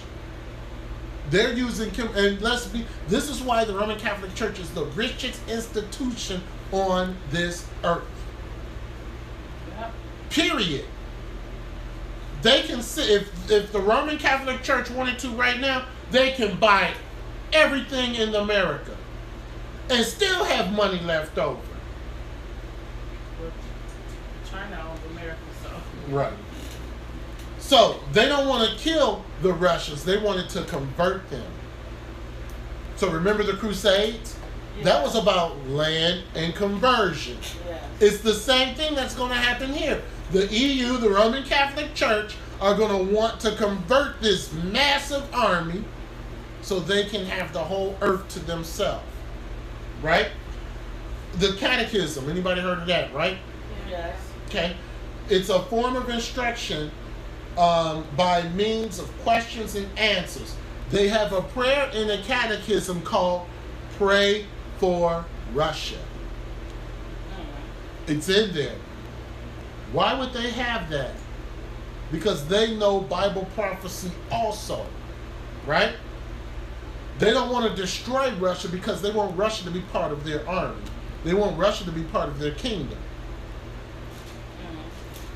There's a prayer in the catechism, in the Catholic catechism, and it's called Pray for Russia. Why would they have that in there? All right, first woe. The second woe started with the trumpet. Everything starts with the trumpet, right? Let's go back to Revelation 16. And let's read verse 12.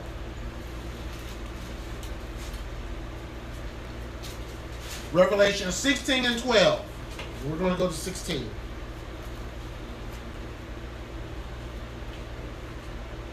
Now we get an understanding why this holy day is solemn. We've already discussed 2.3 billion people dead. See why this is no, hey, celebration, decorate, and all this other stuff. It's solemn. When we get to the Day of Atonement, solemn. When we get the Feast of Tabernacle, solemn. Right? Revelation 16:12. Let's read it. Revelation chapter 16, verse 12. Go ahead. And the sixth angel poured out his vial upon the great river Euphrates, and the water thereof was dried up, that the way of the kings of the east might be prepared. Now that sixth trumpet was blown. Here's the sixth vial. Verse 13.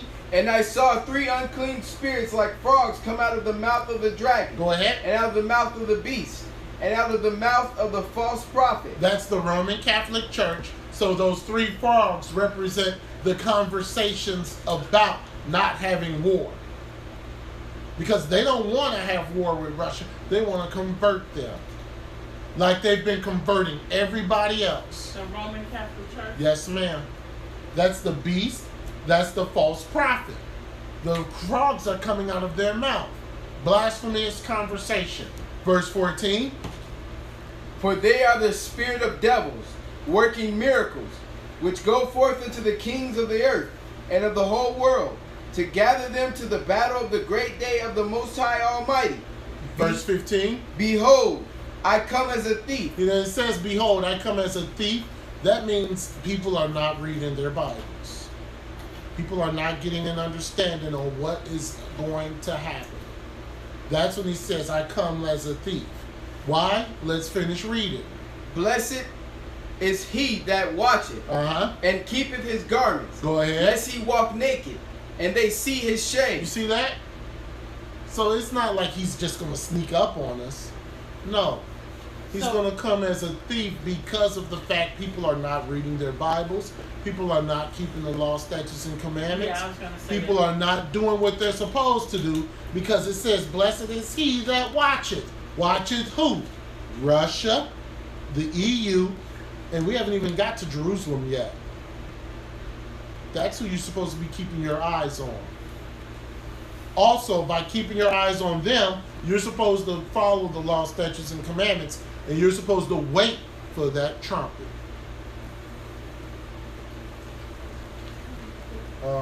Something is. All right, verse 16. And he gathered them together into a place called in the Hebrew tongue Armageddon. Okay. So nobody knows. While all this is going on, Christ is just sitting back watching. He's watching. He's watching all this destruction. And you know what? Satan is an employee of the Most High. Satan is. Because who better than to be a destroyer than him? Who better? The Most High is still in control of everything. Yes, he is. Satan is doing his job. Putin is doing his job. The Pope is doing his job. Everybody's doing their job right now. Everybody is. Whomever is the ruler over China, he's doing his job right now. Right? The Most High said, I need a destroyer. And he said, you know what, Satan? You fit the bill for it. Remember, the 4 angels were holding back, and then they were told to let loose. So if you get your map and you look east of the Euphrates, what do you got? Russia. You look at the Euphrates, and you look at the east of the Euphrates, and tell me what you see. Split screen your computer, or go open up another browser, and look and see what's east of the Euphrates. Okay? America in Bible prophecy is very insignificant. In fact, it's rarely even mentioned. Why is that? Because America comes from Europe. So somebody has to be in alliance with Europe. So what happens to Europe, the EU, is going to happen to America. Russians don't like us anyway. That's what's going to happen. There's nothing in Bible prophecy talking about America except for a little passage in Isaiah. Okay? All right. East of the Euphrates is Russia. They're coming to kill with 200 million soldiers from Russia and China, but they have to get them from someplace else. Now, how do I know that the Most High says that Russia is his versus the EU? Let's go to Ezekiel. Well, hold on a minute. Not just yet. Ezekiel 38. Russia and her allies will invade Jerusalem. Remember that? We taught on that a while ago, where the false prophet and the beast are going to be. And the whole EU is going to be destroyed at that time. But let's see about the Most High telling Gog and Magog that they're going to be a buckler. And let's see where these other armies are going to come from. Right? Ezekiel 38, 1 through 5. Right? Okay, let's read it. Ezekiel chapter 38, verse 1. Come on. And the word of the Lord came unto me, saying, Son of man, set thy face against Gog and the land of Magog. Gog and the land of Magog. That's Russia. Go ahead. The chief prince of Meshech and Tubal. Come on. And prophesy against him. Verse 3. And say, Thus saith the Lord, Behold, I am against thee, O Gog, the chief prince of Meshech and Tubal. Verse 4. And I will turn thee back and put hooks in thy jaws, and I will bring thee forth, and all thine army, horses and horsemen, all of them clothed with all sorts of armor, even a great company with bucklers and shields. Even a great company of buckler and shields. This is the Most High doing. Go ahead. All of them handling swords. Now, where is he going to get the rest of these 200 million? Verse 5. Persia. Iran. Go ahead. Ethiopia. Go ahead. And Libya. Ethiopia and Libya. Africa. Go ahead. With them all of them with shield and helmet. That's where you're going to get the 200 million soldiers. You're going to get them from Russia, China, Iran, and Africa. See that? We don't want to be around for this. So all the bickering and everything, we don't want to be around for this. I can guarantee you that one. There's no running. There's no fleeing. At this point, there's no bug out bags. At this point, there's none of that. You're caught. John was living in a time where the biggest weapon was the crossbow, the sixth trumpet, and the sixth vial of wrath. Right? So, this is the Most High's battle. The trumpet blows and you get wrath. He comes as a thief because nobody reads the Bible no more. And when I say read, I don't mean just sit there and you just read like this. You ask yourself questions. What does this mean? What does this mean? Let me look this. Let me look that. Line upon line, precept upon precept, here a little, there a little. That's how you read the Bible. You don't read Joshua 6, verse 1 or 2. Okay, that's good enough. You got to say, okay, who's this king that they're talking about? Who are these mighty men of valor that they're talking about? That's how you read the Bible, and that's how you study. That's how I study. I ask questions on what it is that I'm reading. Okay? People are going to be surprised when this stuff starts to happen. It's going to be a surprise. Yeah, a lot of people, they always say like, oh, you know, he's going to come as a thief in the night because nobody knows when he's going to come. He have a long time. We know when he's going to come. So that's why it's going to be like that. The Bible tells us when he's going to come. The Bible tells us when he's going to come. It's right here. Now, the year? No, we don't know. We don't know.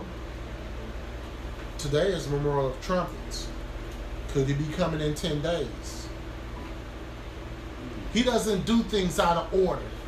People want him to do things out of order because they want to stoop down to their level. He's not going to do things out of order. Okay?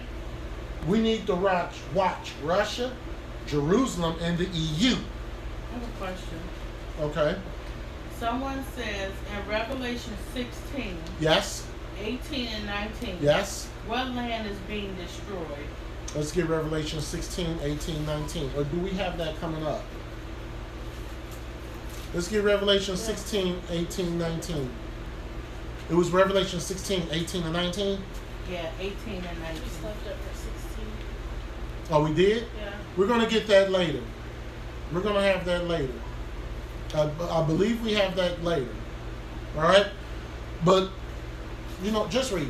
Revelation 16. Go ahead. Revelation chapter 16, verse 18. Go ahead. And there were voices and thunders and lightnings. Voices, thunders, and lightnings. Remember? Go ahead. And there was a great earthquake, Come on. such as was not seen men were upon the earth. Go ahead. So mighty an earthquake and so great. And the great city was divided unto 3 parts. Mm-hmm. And the cities of the nations fell. And great Babylon came in remembrance before the Most High, to give unto her the cup of the wine of the fierceness of his wrath. Okay, I think we got that coming up later. It's not talking about a landmass. It's not talking about an actual landmass. Some people think it is because of the, what is that, the fault. And it says Right. that it will be broken up into 3 parts. Right. This is the earth. The earth is going to be broken. It's not an actual landmass or a country. This whole earth is going to be broken. Okay? Joel 2.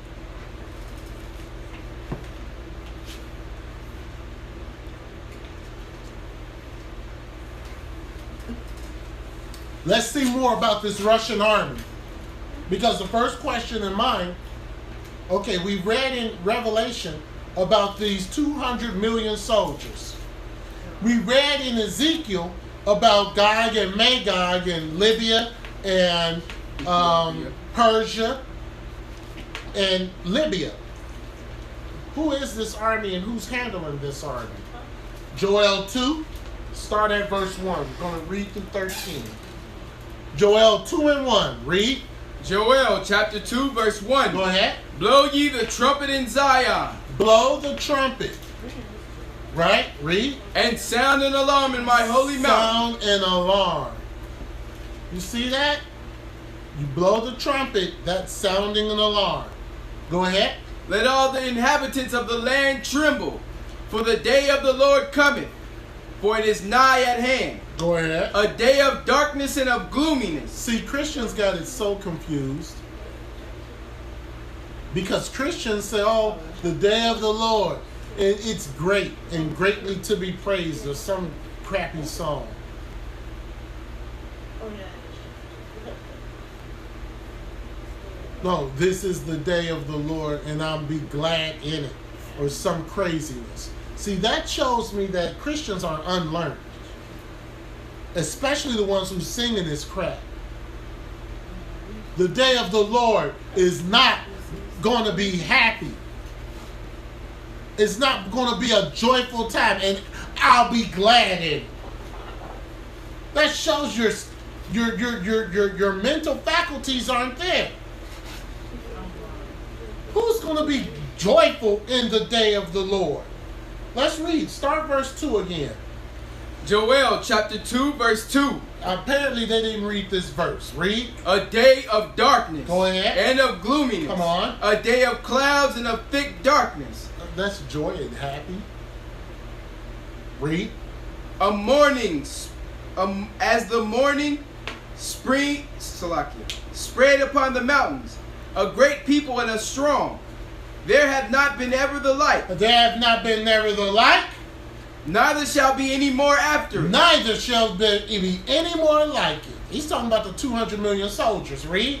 Even to the years of many generations. A fire devoureth before them. Go ahead. And blind them a flame burning. And behind them a flame burning. The land is as the garden of Eden before them.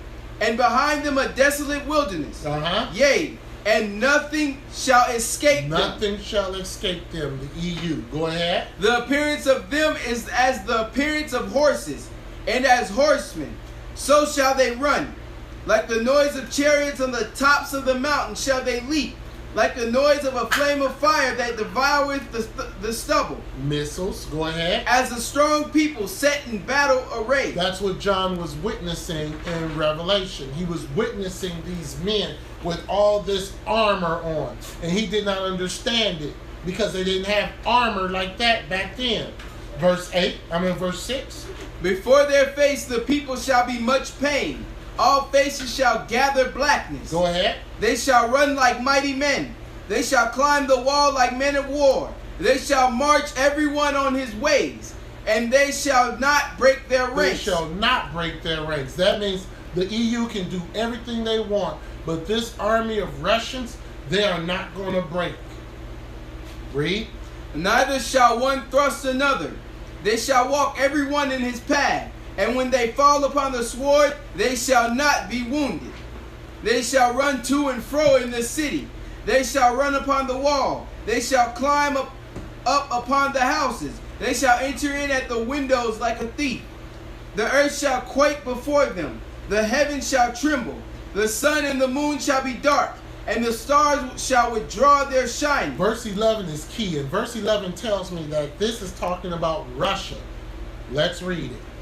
And the Lord shall utter his voice before his army. Before who? His army. Before what? His army. His army. Remember in Ezekiel 38. His army. Go ahead. For his camp is very great. For he is strong that executeth his word. For the day of the Lord is great and very terrible. And who can abide in it? Go ahead. Therefore also now, saith the Lord, turn ye even to me with all your heart, and with fasting, and with weeping, and with mourning. So verse 11, That is where he's talking about Russia. Verse 12, now he's talking about us. 13. And rend your heart, and not your garments, and turn unto the Most High your power. For he is gracious and merciful, slow to anger, and of great kindness, and repenteth him of the evil. His army. But remember, he didn't say, this is not the first time he said this was his army. With Nebuchadnezzar, he said, this is my servant. With Cyrus the Great, he said, this is my servant. Nebuchadnezzar with the Babylonians. Cyrus with the Persians. He said, this is my servant. So he's saying with Putin, this is my servant. The same thing. It's the same thing. The trumpet starts off everything. Didn't the Most High tell him that exact same thing in Revelation 6? The exact same thing he told him in Revelation 6. One nation controls 200 million soldiers. That's never happened before. And the Most High is in control of all this. A third part of man was killed. Verse 11, he says, his army. Nobody can abide unless you have the mark of the Most High. People who have the mark of the Most High, you're not going to be a part of this. Not until much later, with the battle of Gog and Magog. You see that? We have to read. And we have to forget the things that we were taught prior. Because some of the stuff we taught prior had us believe that, this is talking about Israelites, when in fact it's not talking about Israelites. It's not. It's talking about Russia.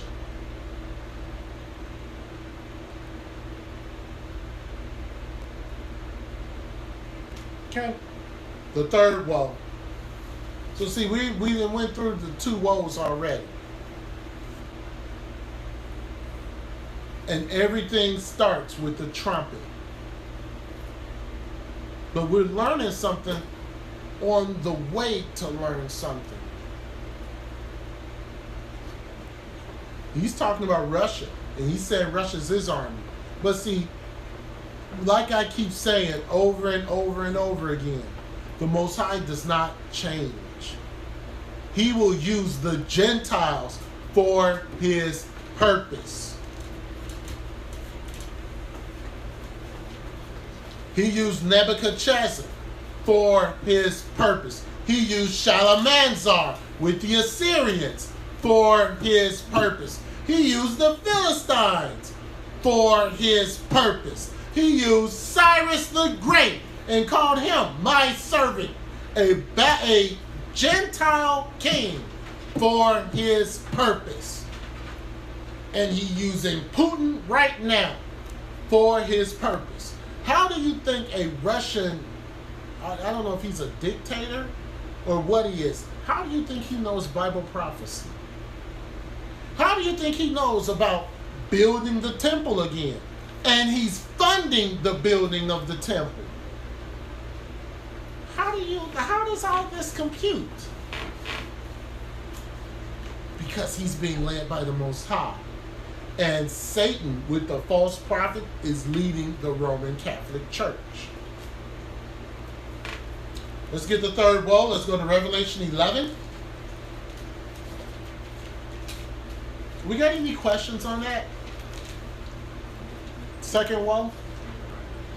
So the second woe is... The second woe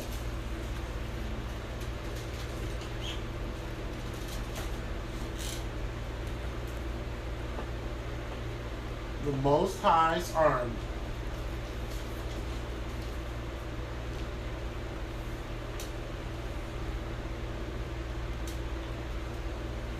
Russia.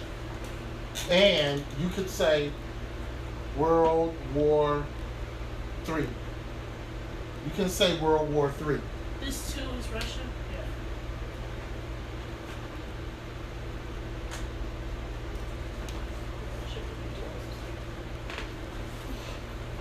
Yeah. eventually Russia's going to be destroyed.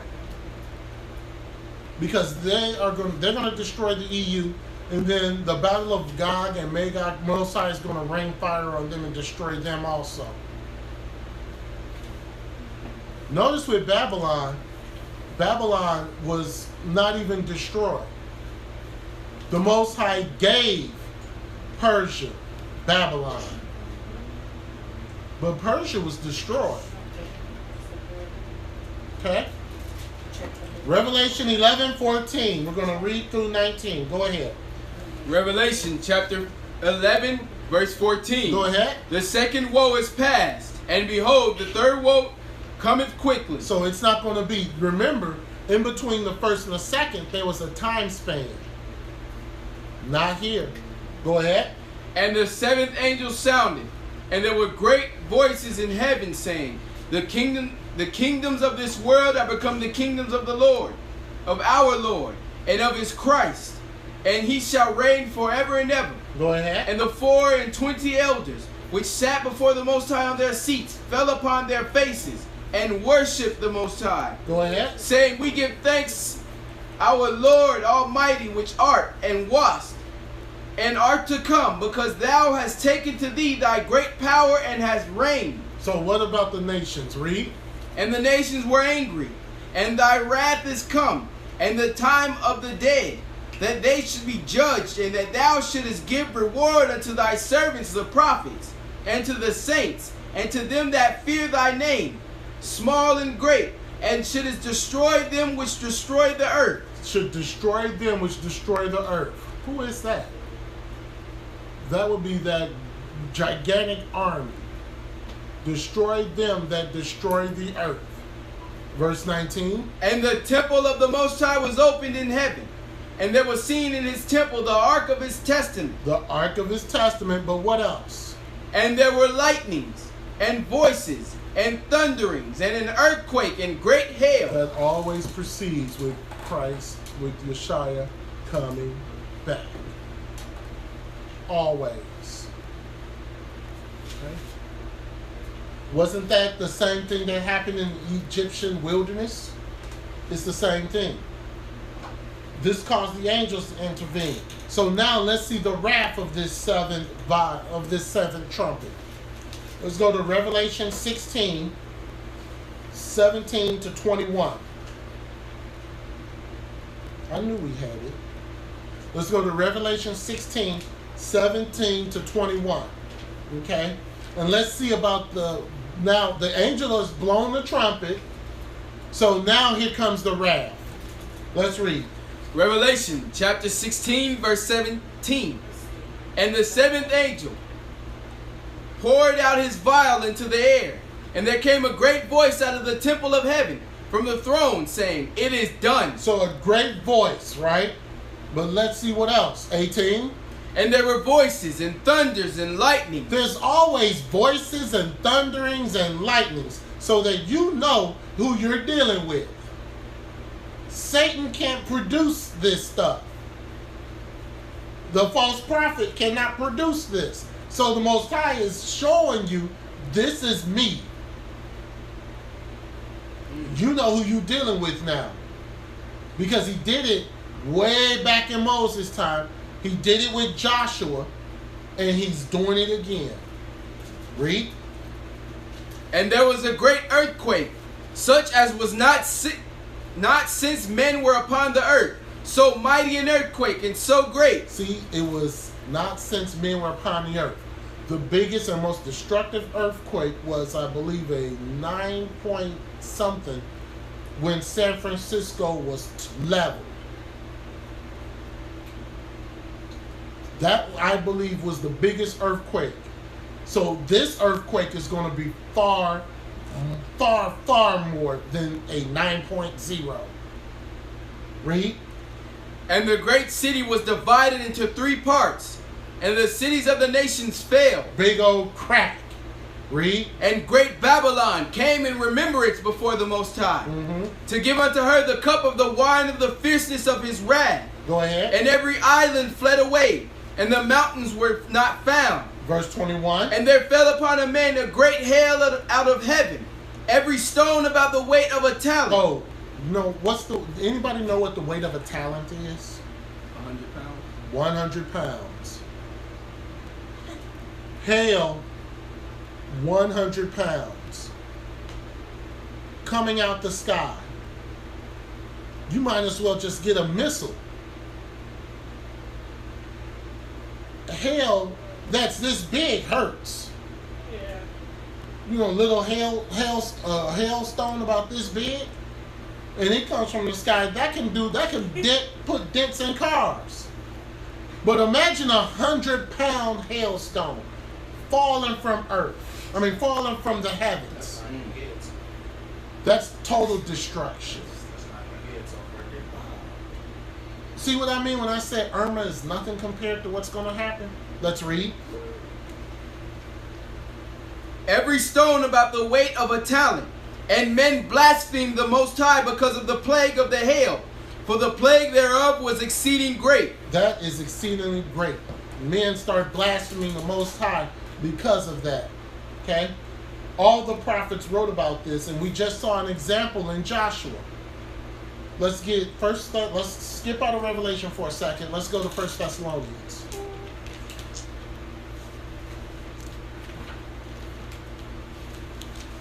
Father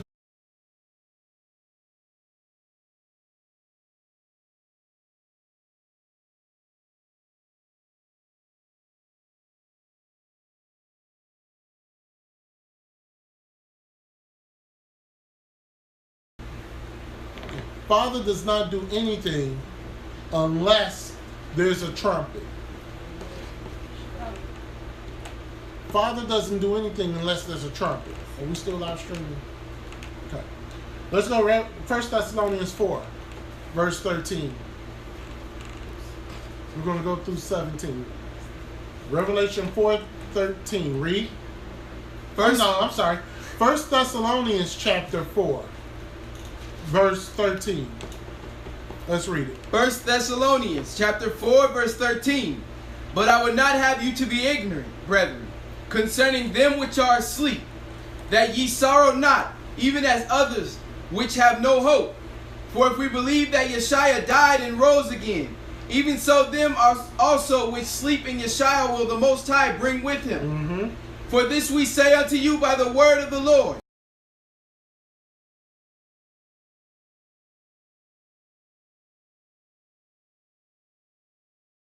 The Lord himself shall descend from heaven with a shout, with the voice of the archangel, and with the trump of the Most High, and the dead in Christ shall rise first. Verse 17. Then we which are alive and remain shall be caught up together with them in the clouds to meet the Lord in the air. There you go. Go ahead. And so shall we ever be with the Lord.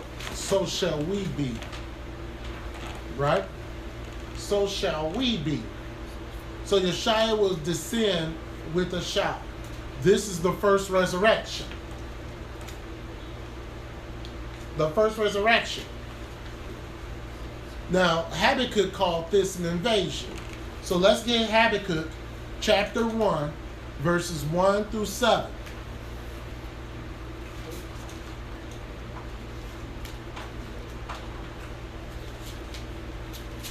See, the Most High will raise up Gentile nations to do whatever it is that he needs to do.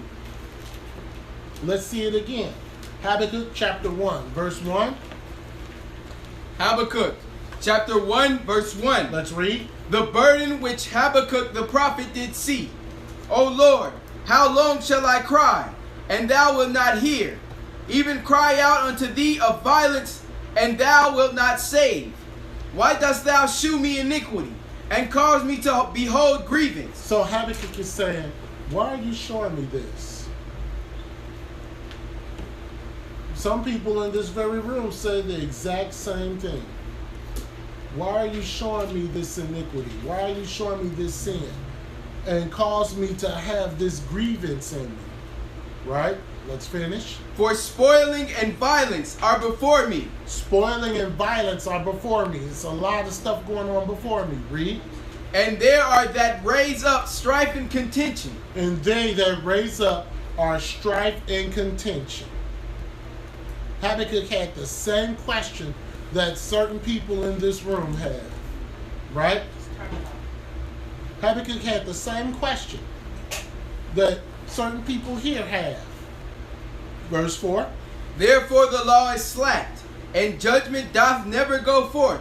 Go ahead. For the wicked doth compass about the righteous. Come on. Therefore wrong judgment proceedeth. Verse 5. Behold, ye among the heathen, and regard and wonder marvelously. For I will work a work in your days, which ye will not believe, though it be told you. I will work a work in your days, and ye will not believe, although you have been told. You've been told. There's a trumpet that's going to blow. There's things that are going to happen. You've been told this. Verse 6. For lo, I raise up the Chaldean. You'll raise up who? The Chaldeans. This is the Most High talking. He's going to raise up who? The Chaldean. Go ahead. That bitter and hasty nation. Come on. Which shall march through the breadth of the land. They're going to do what? March through the breadth of the land. Read. To possess the dwelling places that are not theirs. They're going to possess what? The dwelling places that are not theirs. Verse 7. They are terrible and dreadful. Their judgment and their dignity shall proceed of themselves. See, that's why the Most High is going to put fire on Mag and Magog. On Gog and Magog. He's going to put fire on it.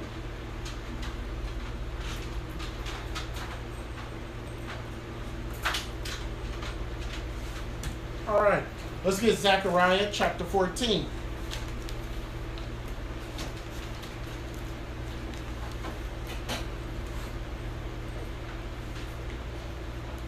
Zechariah 14 and 1. We're going to read through 5. Okay? Let's read. Zechariah chapter 14 verse 1. Come on. Behold, the day of the Lord cometh, and thy spoil shall be divided in the midst of thee. For I will gather all nations against Jerusalem to battle. Remember I said, Jerusalem, you got to watch, you have to look out for Jerusalem also. Okay? He'll gather nations against Jerusalem to battle. That's us. This is us. And this is part of that third woe. Read. And the city shall be taken, and the houses rifled, and the women ravished, and the half of the city shall go forth into captivity. Remember that there's going to be 2/3 that are going to die. Not all 2/3 are going to die by sin. Read. And the residue of the people shall not be cut off from the city. Then shall the Lord go forth and fight against.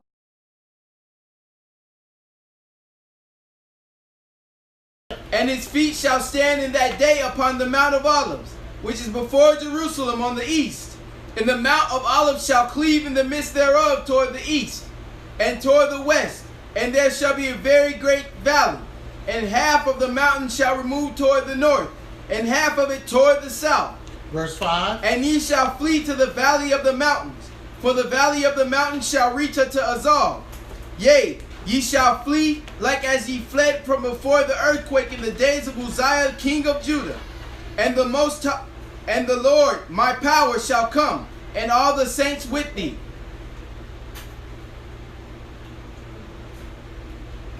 Verse 9. Skip down to verse 9. And let's read. Zechariah chapter 14 verse 9. And the Lord shall be king over all the earth. In that day shall there be one Lord, and his name one. All right, there should be one Lord. So the day of the battle is when the Most High brought the children of Israel out of Egypt. The saint will meet Yeshua as he descends. So let's see it from his own mouth. Let's go to Matthew 24.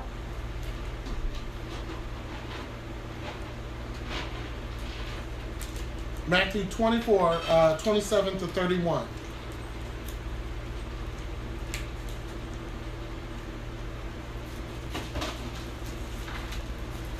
All right, let's read.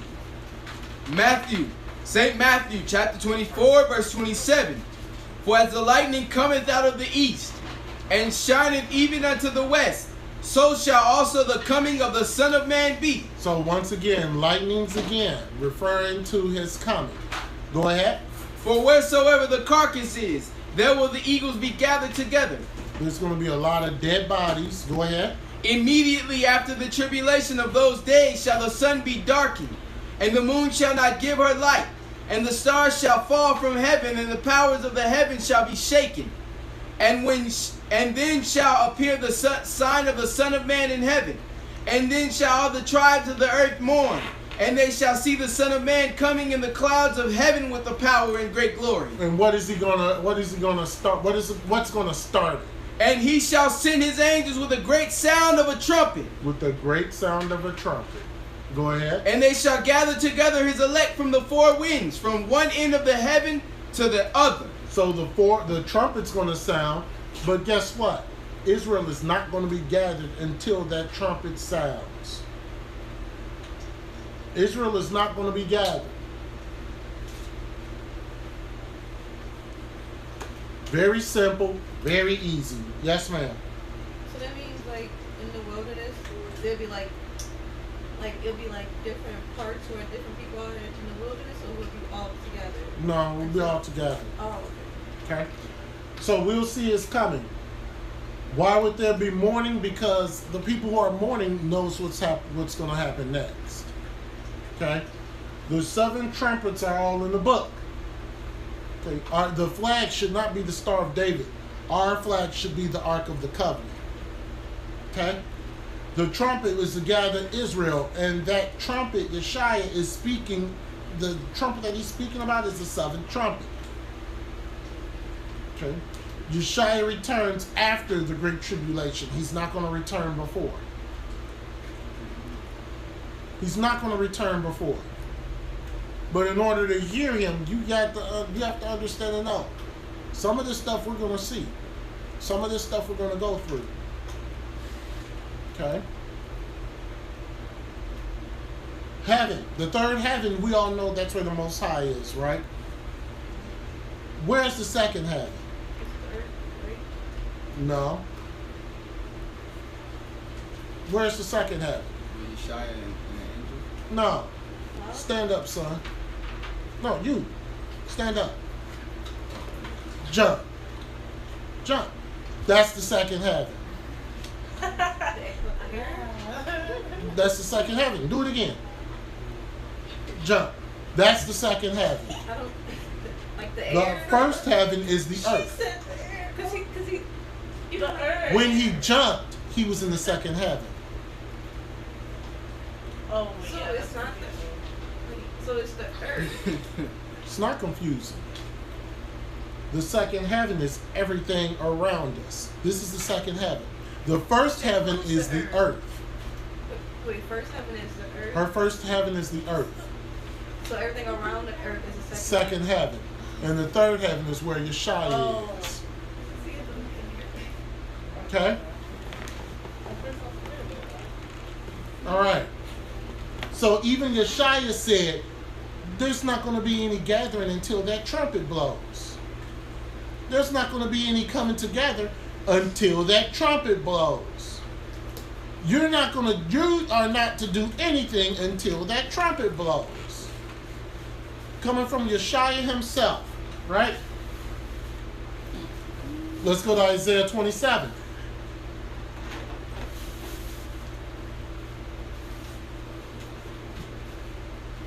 Isaiah 27:12. The Most High is not the author of confusion. That's right. But the devil is. All right, Isaiah 27:12 through 13. Let's read it. Isaiah chapter 27 verse 12. Go ahead. And it shall come to pass in that day Go ahead. that the Lord shall beat off from the channel of the river unto the stream of Egypt. Mm-hmm. And ye shall be gathered one by one, O ye children of Israel. 13. And it shall come to pass in that day that the great trumpet shall be The blown. great trumpet shall be blown. Everything that the Most High does, that he's going to do it, this trumpet starts it. Go ahead. And they shall come which were ready to perish in the land of Assyria, and the outcasts in the land of Egypt, and shall worship the Lord in the holy mount at Jerusalem. We're going to go to Jerusalem. This is also the seventh trumpet where we're going to be gathered. Let's go to Joel chapter 2, and let's read verse 15 and 16.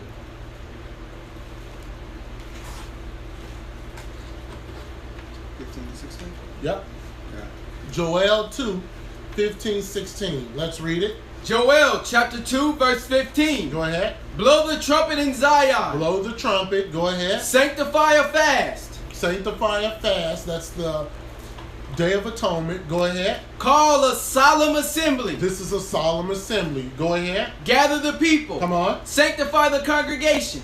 Assemble the elders. Gather the children and those that suck the breast. Let the bridegroom go forth of his chamber and the bride out of her closet. The bridegroom, of course, is Yeshaya. His chamber is the heavens where he's at. And the bride is Israel.